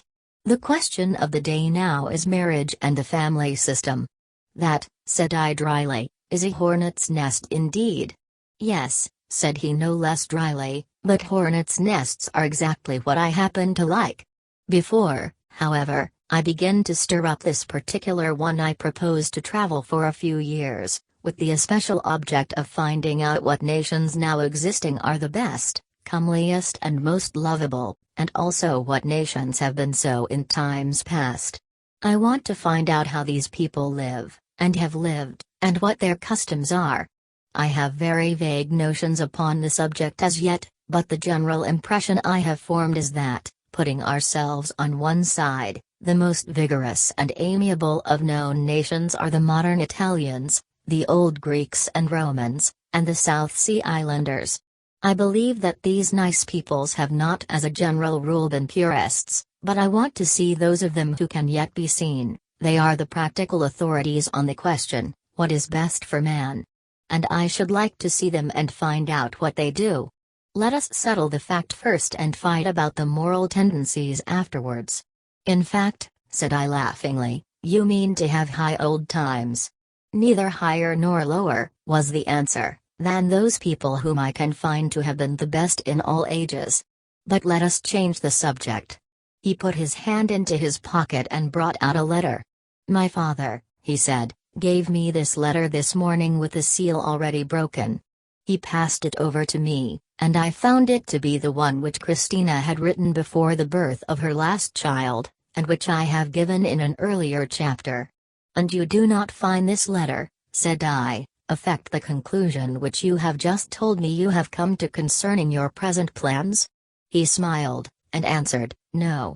But if you do what you have sometimes talked about and turn the adventures of my unworthy self into a novel, mind you print this letter. Why so? Said I, feeling as though such a letter as this should have been held sacred from the public gaze. Because my mother would have wished it published. If she had known you were writing about me and had this letter in your possession, she would above all things have desired that you should publish it. Therefore publish it if you write at all. This is why I have done so. Within a month Ernest carried his intention into effect, and having made all the arrangements necessary for his children's welfare left England before Christmas. I heard from him now and again and learned that he was visiting almost all parts of the world, but only staying in those places where he found the inhabitants unusually good-looking and agreeable. He said he had filled an immense quantity of notebooks, and I have no doubt he had. At last in the spring of 1867 he returned, his luggage stained with the variation of each hotel advertisement twixt here and Japan. He looked very brown and strong, and so well favored that it almost seemed as if he must have caught some good looks from the people among whom he had been living. He came back to his old rooms in the temple, and settled down as easily as if he had never been away a day.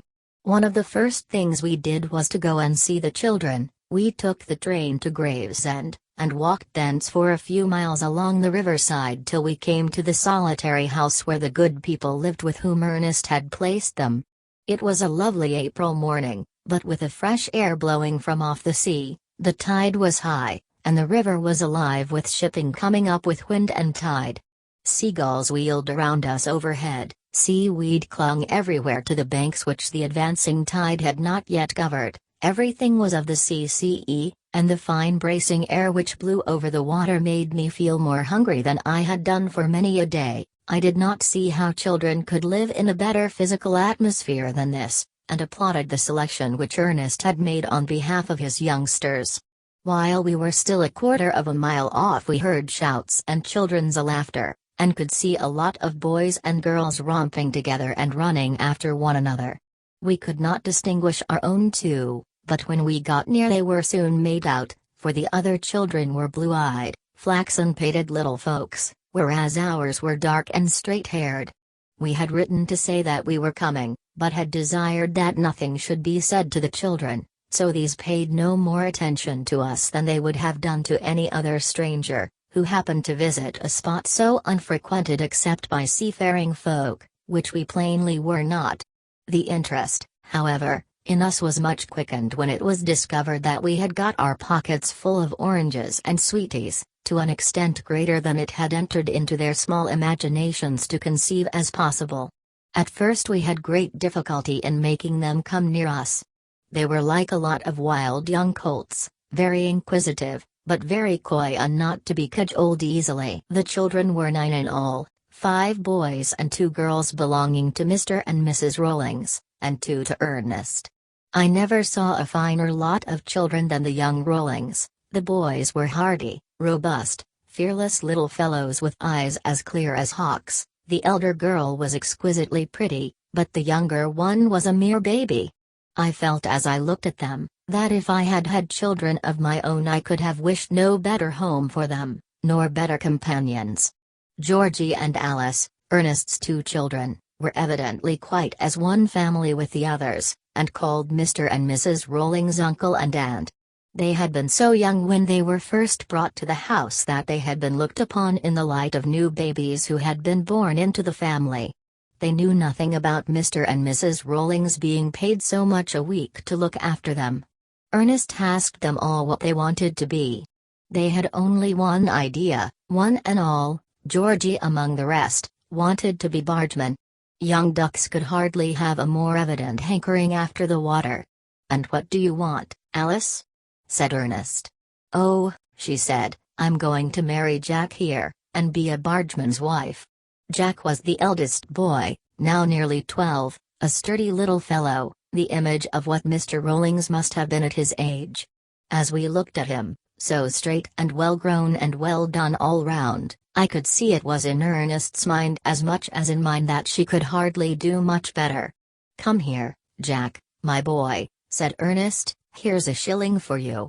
The boy blushed and could hardly be got to come in spite of our previous blandishments. He had had pennies given him before, but shillings never. His father caught him good-naturedly by the ear and lugged him to us. "He's a good boy, Jack is," said Ernest to Mr. Rawlings, "I'm sure of that." "Yes," said Mr. Rawlings, "he's a very good boy, only that I can't get him to learn his reading and writing. He don't like going to school, that's the only complaint I have against him. I don't know what's the matter with all my children, and yours, Mr. Pontifex, is just as bad, but they none of 'em likes book learning, though they learn anything else fast enough. Why, as for Jack here, he's almost as good a bargeman as I am." And he looked fondly and patronizingly towards his offspring. "I think," said Ernest to Mr. Rawlings, "if he wants to marry Alice when he gets older he had better do so, and he shall have as many barges as he likes. In the meantime, Mr. Rawlings, say in what way money can be of use to you, and whatever you can make useful is at your disposal."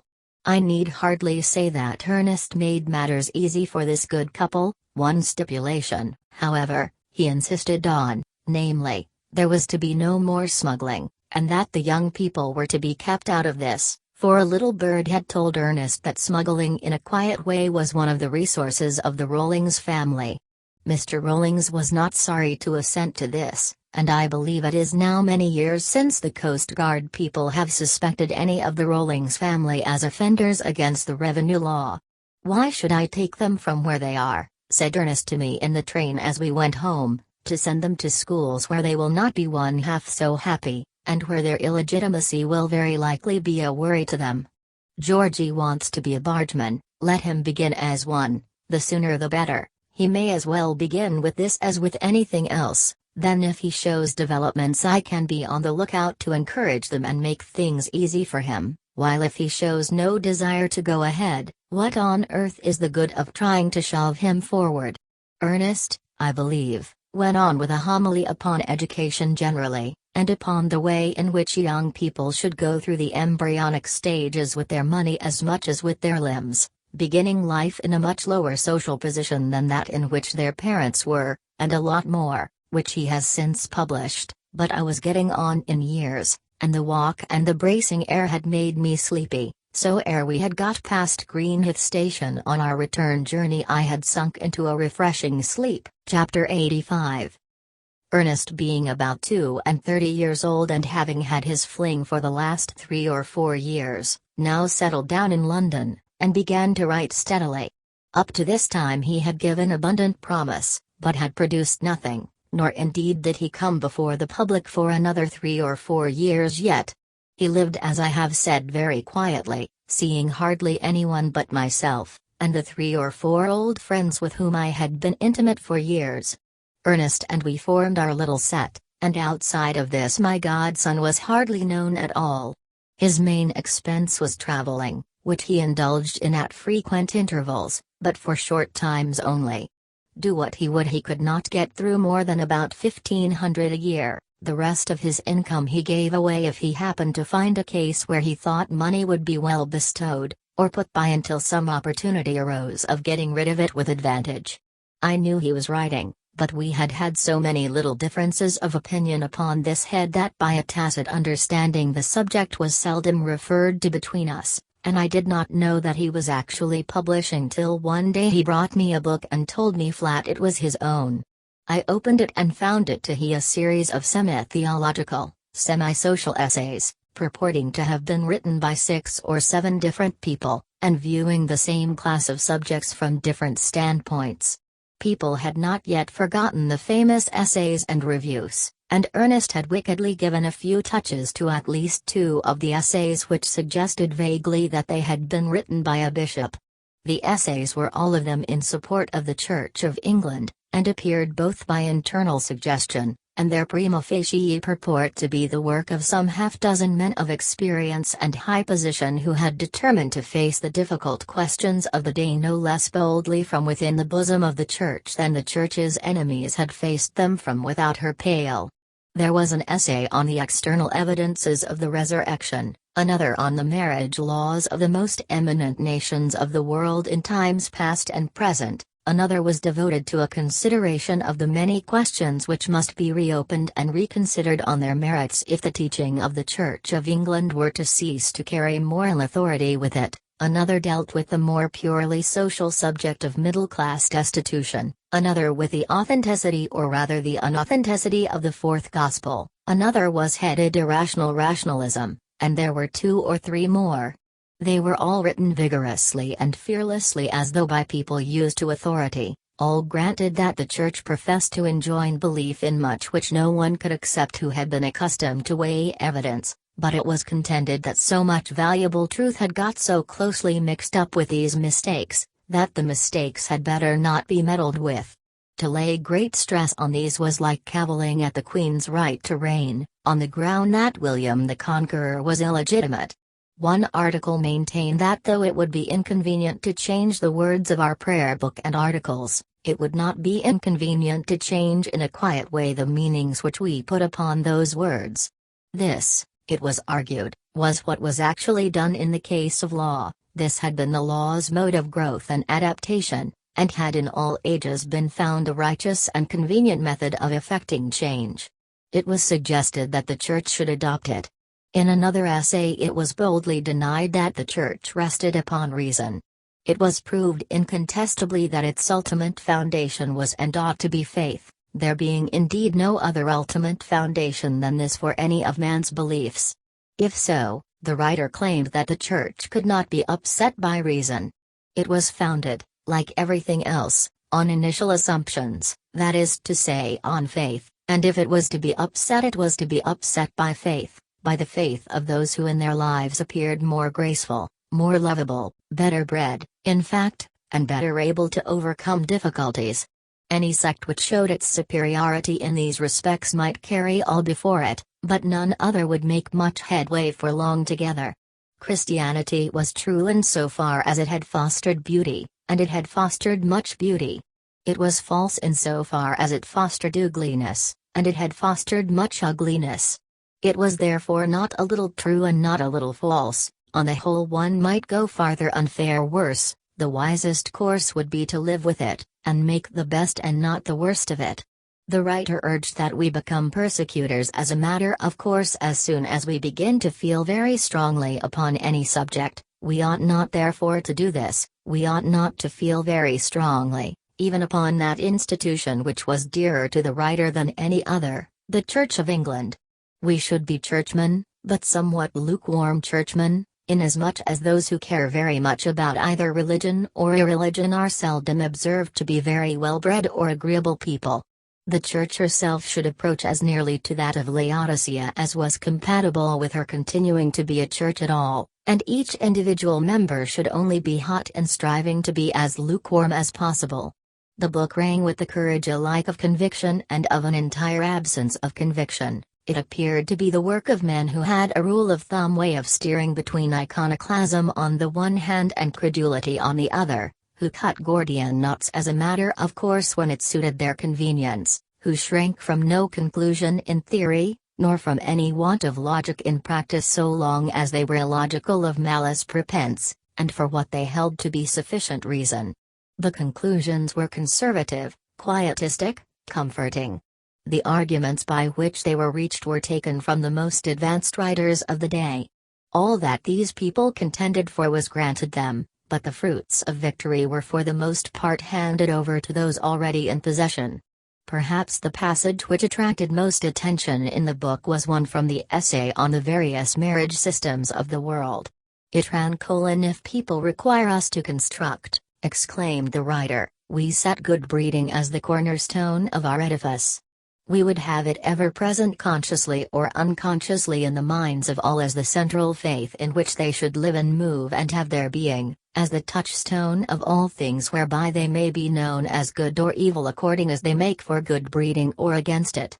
That a man should have been bred well and breed others well, that his figure, head, hands, feet, voice, manner and clothes should carry conviction upon this point, so that no one can look at him without seeing that he has come of good stock and is likely to throw good stock himself, this is the desiderandum.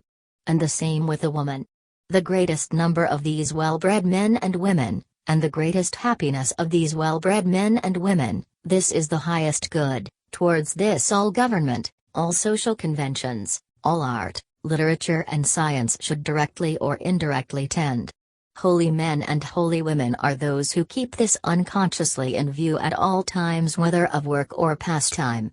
If Ernest had published this work in his own name, I should think it would have fallen stillborn from the press, but the form he had chosen was calculated at that time to arouse curiosity, and as I have said, he had wickedly dropped a few hints which the reviewers did not think anyone would have been impudent enough to do if he were not a bishop, or at any rate someone in authority.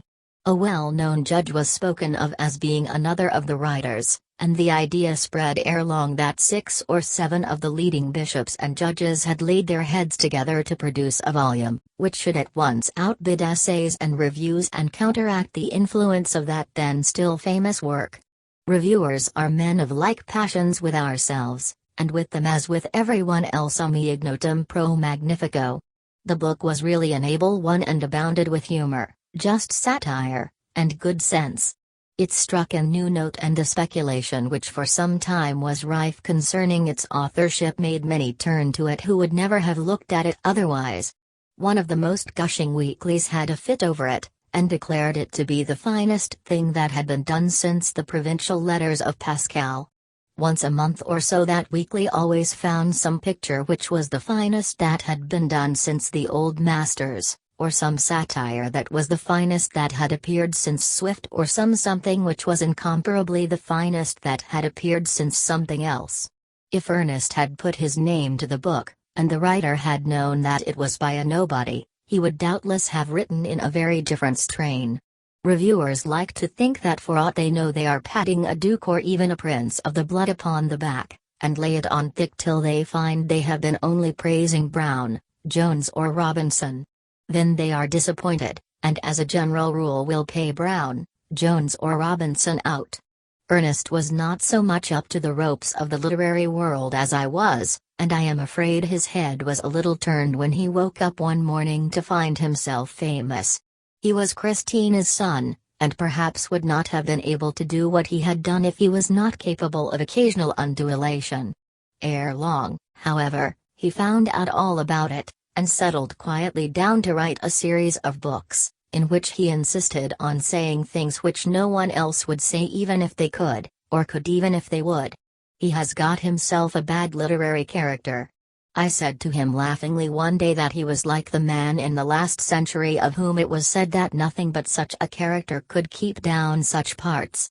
He laughed and said he would rather be like that than like a modern writer or two whom he could name, whose parts were so poor that they could be kept up by nothing but by such a character. I remember soon after one of these books was published I happened to meet Mrs. Judd, whom, By the way, Ernest made a small weekly allowance. It was at Ernest's chambers, and for some reason we were left alone for a few minutes. I said to her, "Mr. Pontifex has written another book, Mrs. J." "Lor now," said she, "has he really? Dear gentleman. Is it about love?" And the old sinner threw up a wicked sheep's eye glance at me from under her aged eyelids. I forget what there was in my reply which provoked it, probably nothing, but she went rattling on at full speed to the effect that Belle had given her a ticket for the opera, so, of course, she said, I went. I didn't understand one word of it, for it was all French, but I saw their legs. Oh dear, oh dear. I'm afraid I shan't be here much longer, and when dear Mr. Pontifex sees me in my coffin he'll say, "Poor old Ja, she'll never talk broad anymore," but bless you, I'm not so old as all that, and I'm taking lessons in dancing. At this moment Ernest came in and the conversation was changed. Mrs. J asked if he was still going on writing more books now that this one was done. "Of course I am," he answered, "I'm always writing books. Here is the manuscript of my next," and he showed her a heap of paper. "Well now," she exclaimed, "dear, dear me, and is that manuscript? I've often heard talk about manuscripts, but I never thought I should live to see some myself. Well, well. So that is really manuscript?" There were a few geraniums in the window and they did not look well. Ernest asked Mrs. J if she understood flowers. "I understand the language of flowers," she said, with one of her most bewitching leers, and on this we sent her off till she should choose to honor us with another visit, which she knows she is privileged from time to time to do, for Ernest likes her. Chapter 86. And now I must bring my story to a close. The preceding chapter was written soon after the events it records, that is to say in the spring of 1867.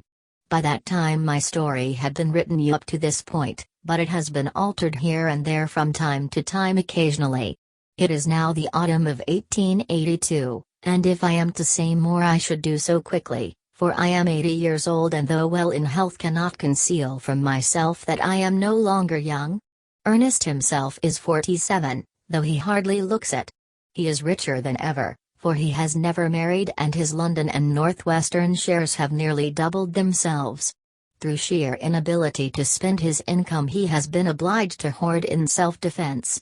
He still lives in the Temple in the same rooms I took for him when he gave up his shop, for no one has been able to induce him to take a house. His house, he says, is wherever there is a good hotel. When he is in town he likes to work and to be quiet. When out of town he feels that he has left little behind him that can go wrong, and he would not like to be tied to a single locality. I know no exception, he says, to the rule that it is cheaper to buy milk than to keep a cow. As I have mentioned Mrs. J, I may as well say here the little that remains to be said about her. She is a very old woman now, but no one now living, as she says triumphantly, can say how old, for the woman in the Old Kent Road is dead, and presumably has carried her secret to the grave. Old, however, though she is, she lives in the same house, and finds it hard work to make the two ends meet, but I do not know that she minds this very much, and it has prevented her from getting more to drink than would be good for her. It is no use trying to do anything for her beyond paying her allowance weekly, and absolutely refusing to let her anticipate it. She pawns her flat iron every Saturday for 4d, and takes it out every Monday morning for 4.5d. When she gets her allowance, and has done this for the last 10 years as regularly as the week comes round. As long as she does not let the flat iron actually go, we know that she can still worry out her financial problems in her own hugger-mugger way and had better be left to do so. If the flat iron were to go beyond redemption, we should know that it was time to interfere. I do not know why, but there is something about her which always reminds me of a woman who is as unlike her as one person can be to another, I mean Ernest's mother. The last time I had a long gossip with her was about 2 years ago when she came to me instead of to Ernest. She said she had seen a cab drive up just as she was going to enter the staircase, and had seen Mr. Pontifex's pa put his Beelzebub old head out of the window, so she had come unto me, for she hadn't greased her sides for no curtsy, not for the likes of him. She professed to be very much down on her luck. Her lodgers did use her so dreadful, going away without paying and leaving not so much as a stick behind, but today she was as pleased as a penny carrot. She had had such a lovely dinner, a cushion of ham and green peas. She had had a good cry over it, but then she was so silly, she was. There's that bell," she continued, though I could not detect any appearance of connection. "It's enough to give anyone the hump to see him now that he's taken to chapel going, and his mother's prepared to meet Jesus and all that to me, and now she ain't a-going to die, and drinks half a bottle of champagne a day, and then Grig, him as preaches, you know, asked Bell if I really was too gay. Not but what when I was young I'd snap my fingers at any fly-by-night in Holborn, and if I was togged out and had my teeth I'd do it now. I lost my poor dear Watkins, but of course that couldn't be helped, and then I lost my dear Rose. Silly faggot to go and ride on a cart and catch the bronchitis. I never thought when I kissed my dear Rose in Pullen's Passage and she gave me the chop, that I should never see her again, and her gentleman friend was fond of her too, though he was a married man. I dare say she's gone to bits by now. If she could rise and see me with my bad finger, she would cry, and I should say, never mind, ducky, I'm all right. Oh, dear, it's coming on to rain. I do hate a wet Saturday night, poor women with their nice white stockings and their living to get, etc., etc. And yet age does not wither this godless old sinner, as people would say it ought to do. Whatever life she has led, it has agreed with her very sufficiently. At times she gives us to understand that she is still much solicited, at others she takes quite a different tone. She has not allowed even joking so much as to put his lips to hers this 10 years.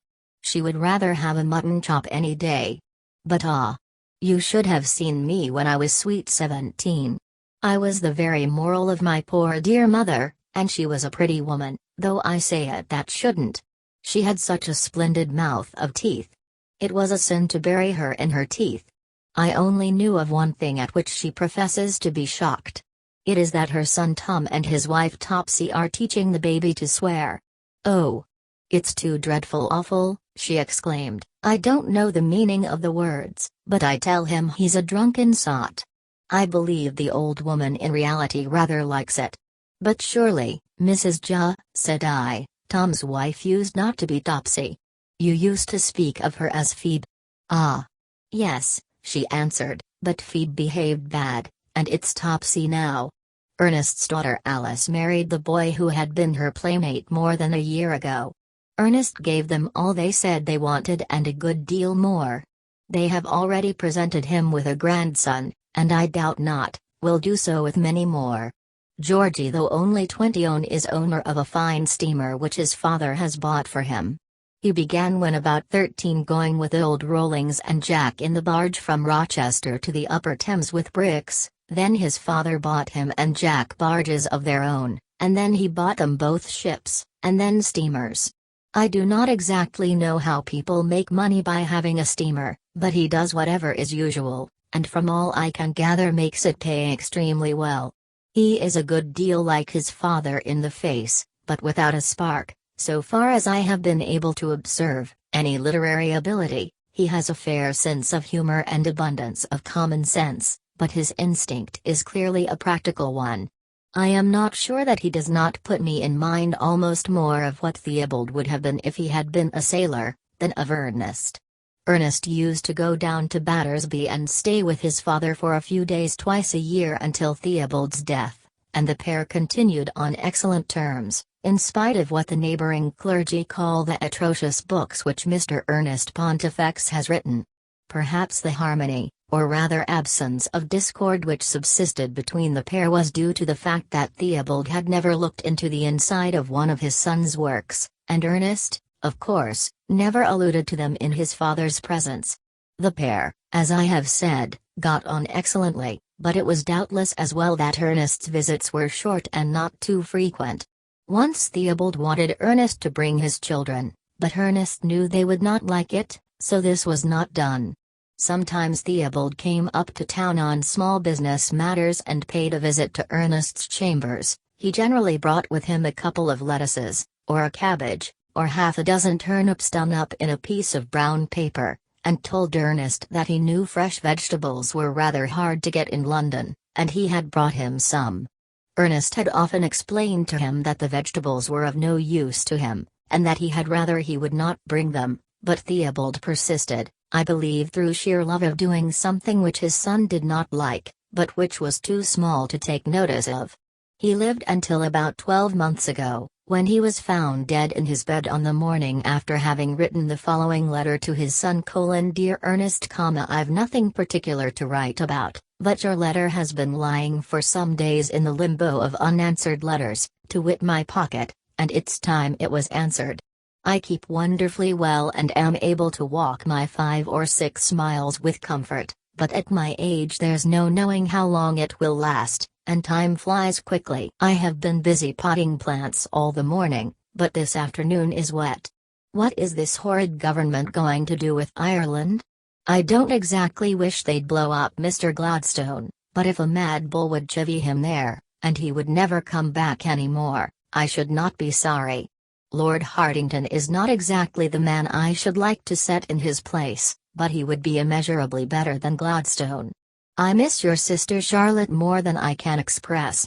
She kept my household accounts, and I could pour out to her all little worries, and now that Joey is married too, I don't know what I should do if one or other of them did not come sometimes and take care of me.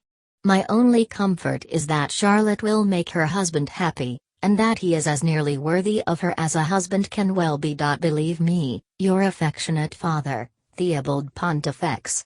I may say in passing that though Theobald speaks of Charlotte's marriage as though it were recent, it had really taken place some 6 years previously, she being then about 38 years old, and her husband about 7 years younger.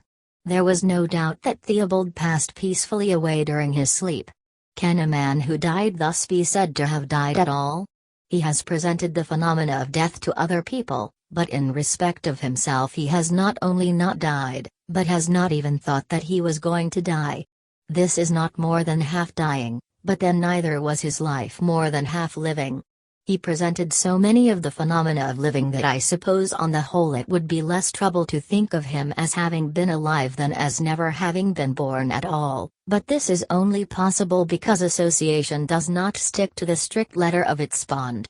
This, however, was not the general verdict concerning him, and the general verdict is often the truest. Ernest was overwhelmed with expressions of condolence and respect for his father's memory. He never, said Dr. Martin, the old doctor who brought Ernest into the world, spoke an ill word against anyone. He was not only liked, he was beloved by all who had anything to do with him. A more perfectly just and righteously dealing man, said the family solicitor, I have never had anything to do with, nor one more punctual in the discharge of every business obligation. We shall miss him sadly, the bishop wrote to Joey in the very warmest terms. The poor were in consternation. The well's never missed, said one old woman, till it's dry, and she only said what everyone else felt. Ernest knew that the general regret was unaffected as for a loss which could not be easily repaired. He felt that there were only 3 people in the world who joined in sincerely in the tribute of applause, and these were the very 3 who could least show their want of sympathy. I mean Joey, Charlotte, and himself. He felt bitter against himself for being of a mind with either Joey or Charlotte upon any subject, and thankful that he must conceal his being so as far as possible, not because of anything his father had done to him, these grievances were too old to be remembered now, but because he would never allow him to feel towards him as he was always trying to feel. As long as communication was confined to the merest commonplace all went well. But if these were departed from ever such a little, he invariably felt that his father's instincts showed themselves in immediate opposition to his own. When he was attacked, his father laid whatever stress was possible on everything which his opponents said. If he met with any check, his father was clearly pleased. What the old doctor had said about Theobald's speaking ill of no man was perfectly true as regards others than himself, but he knew very well that no one had injured his reputation in a quiet way, so far as he dared to do, more than his own father. This is a very common case and a very natural one. It often happens that if the son is right, the father is wrong, and the father is not going to have this if he can help it. It was very hard, however, to say what was the true root of the mischief in the present case. It was not Ernest's having been imprisoned. Theobald forgot all about that much sooner than 9 fathers out of 10 would have done. Partly, no doubt, it was due to incompatibility of temperament, but I believe the main ground of complaint lay in the fact that he had been so independent and so rich while still very young, and that thus the old gentleman had been robbed of his power to tease and scratch in the way which he felt he was entitled to do. The love of teasing in a small way when he felt safe in doing so had remained part of his nature from the days when he told his nurse that he would keep her on purpose to torment her. I suppose it is so with all of us. At any rate, I am sure that most fathers, especially if they are clergymen, are like Theobald. He did not in reality, I am convinced, like Joey or Charlotte one whit better than he liked Ernest. He did not like anyone or anything, or if he liked anyone at all it was his butler, who looked after him when he was not well, and took great care of him and believed him to be the best and ablest man in the whole world. Whether this faithful and attached servant continued to think this after Theobald's will was opened and it was found what kind of legacy had been left him I know not. Of his children, the baby who had died at a day old was the only one whom he held to have treated him quite filially. As for Christina, he hardly ever pretended to miss her and never mentioned her name, but this was taken as a proof that he felt her loss too keenly to be able ever to speak of her. It may have been so, but I do not think it. Theobald's effects were sold by auction, and among them the harmony of the Old and New Testaments which he had compiled during many years with such exquisite neatness, and a huge collection of Ms. sermons, being all in fact that he had ever written. These and the harmony fetched 9d. a barrow load. I was surprised to hear that Joey had not given the 3 or 4 shillings which would have bought the whole lot, but Ernest tells me that Joey was far fiercer in his dislike of his father than ever he had been himself, and wished to get rid of everything that reminded him of him. It has already appeared that both Joey and Charlotte are married. Joey has a family, but he and Ernest very rarely have any intercourse. Of course, Ernest took nothing under his father's will, this had long been understood, so that the other 2 are both well provided for. Charlotte is as clever as ever, and sometimes asks Ernest to come and stay with her and her husband near Dover, I suppose because she knows that the invitation will not be agreeable to him. There is a dot and bastone in all her letters. It is rather hard to lay one's finger upon it, but Ernest never gets a letter from her without feeling that he is being written to by one who has had direct communication with an angel. What an awful creature, he once said to me. That angel must have been if it had anything to do with making Charlotte what she is. Could you she wrote to him not long ago, the thoughts of a little sea change here? The top of the cliffs will soon be bright with heather, the gorse must be out already, and the heather I should think begun, to judge by the state of the hill at Ewell, and heather or no heather, the cliffs are always beautiful, and if you come your room shall be cozy so that you may have a resting corner to yourself. 19 and 6d. is the price of a return ticket which covers a month. Would you decide just as you would yourself only if you come we would hope to try and make it bright for you, but you must not feel it a burden on your mind if you feel disinclined to come in this direction. When I have a bad nightmare, said Ernest to me, laughing as he showed me this letter, I dream that I have got to stay with Charlotte. Her letters are supposed to be unusually well written, and I believe it is said among the family that Charlotte has far more real literary power than Ernest has. Sometimes we think that she is writing at him as much as to say, there now, don't you think you are the only one of us who can write, read this. And if you want a telling bit of descriptive writing for your next book, you can make what use of it you like. I dare say she writes very well, but she has fallen under the dominion of the words hope, think, feel, try, bright, and little, and can hardly write a page without introducing all these words and some of them more than once. All this has the effect of making her style monotonous. Ernest is as fond of music as ever, perhaps more so, and of late years has added musical composition to the other irons in his fire. He finds it still a little difficult, and is in constant trouble through getting into the key of C sharp after beginning in the key of C and being unable to get back again. Getting into the key of C sharp, he said, is like an unprotected female traveling on the Metropolitan Railway, and finding herself at Shepherd's Bush, without quite knowing where she wants to go to. How is she ever to get safe back to Clapham Junction? And Clapham Junction won't quite do either, for Clapham Junction is like the diminished seventh, susceptible of such an harmonic change, that you can resolve it into all the possible termini of music. Talking of music reminds me of a little passage that took place between Ernest and Miss Skinner, Dr. Skinner's eldest daughter, not so very long ago. Dr. Skinner had long left Truborough, and had become dean of a cathedral in one of our Midland counties, a position which exactly suited him. Finding himself once in the neighborhood, Ernest called, for old acquaintance' sake, and was hospitably entertained at lunch. 30 years had whitened the doctor's bushy eyebrows, his hair they could not whiten. I believe that but for that wig he would have been made a bishop.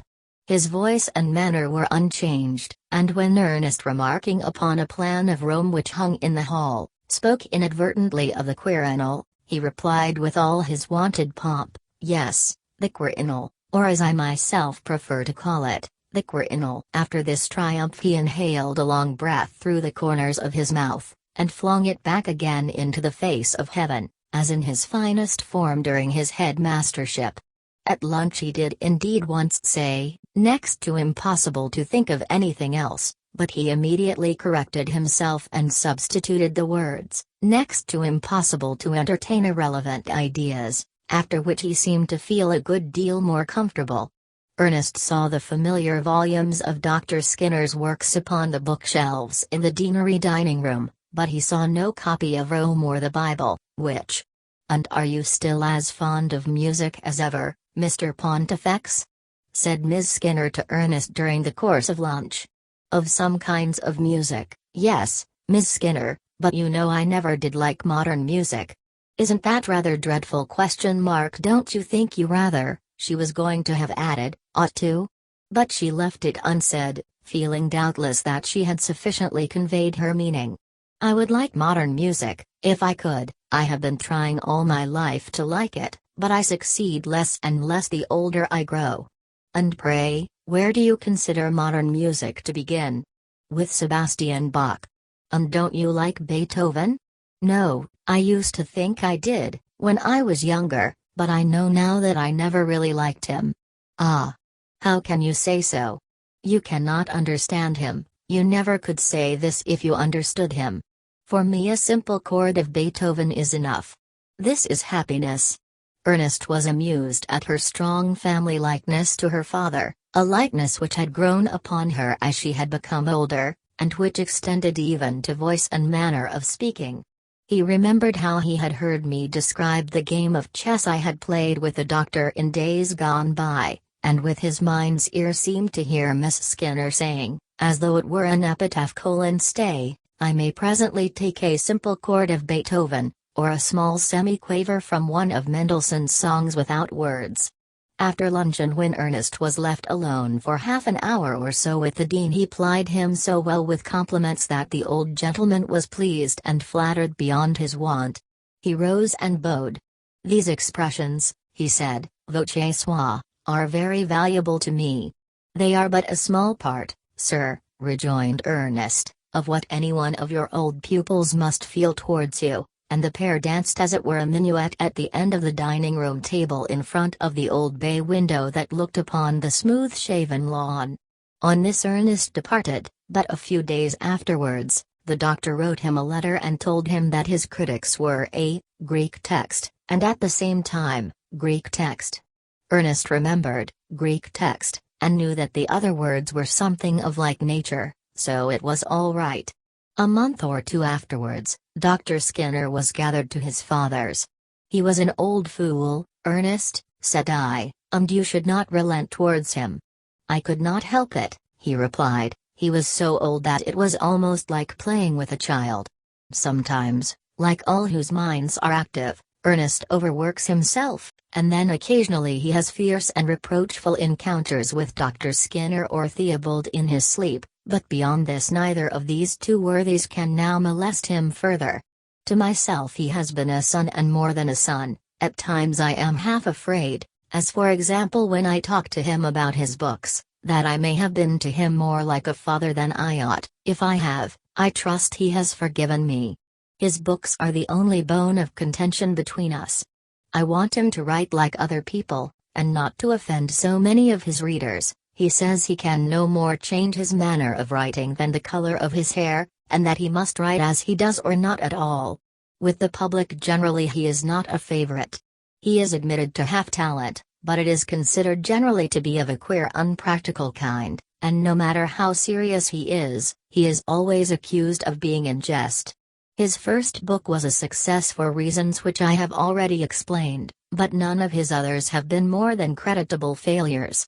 He is one of those unfortunate men, each one of whose books is sneered at by literary critics as soon as it comes out, but becomes excellent reading as soon as it has been followed by a later work which may in its turn be condemned. He never asked a reviewer to dinner in his life. I have told him over and over again that this is madness, and find that this is the only thing I can say to him which makes him angry with me.